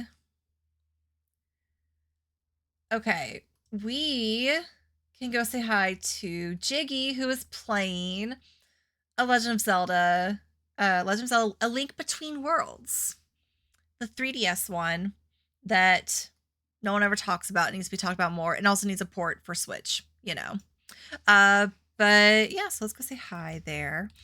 Thank you everybody for hanging out with me tonight. I really, really appreciate it. Thank you for all of the raids. There's been a lot of raids lately, and it means a lot that people are bringing their people over here. So thank you everyone who's been doing that lately. It really does mean a lot. And thank you for all the follows, all the people who come along with those, the subs, the resubs, all that good stuff. If I stream tomorrow, I will let y'all know in Discord. There will definitely be one on Thursday. What game it will be, though, is to be determined. So until then, good night, sleep tight, and I will see y'all next time. Okay, bye.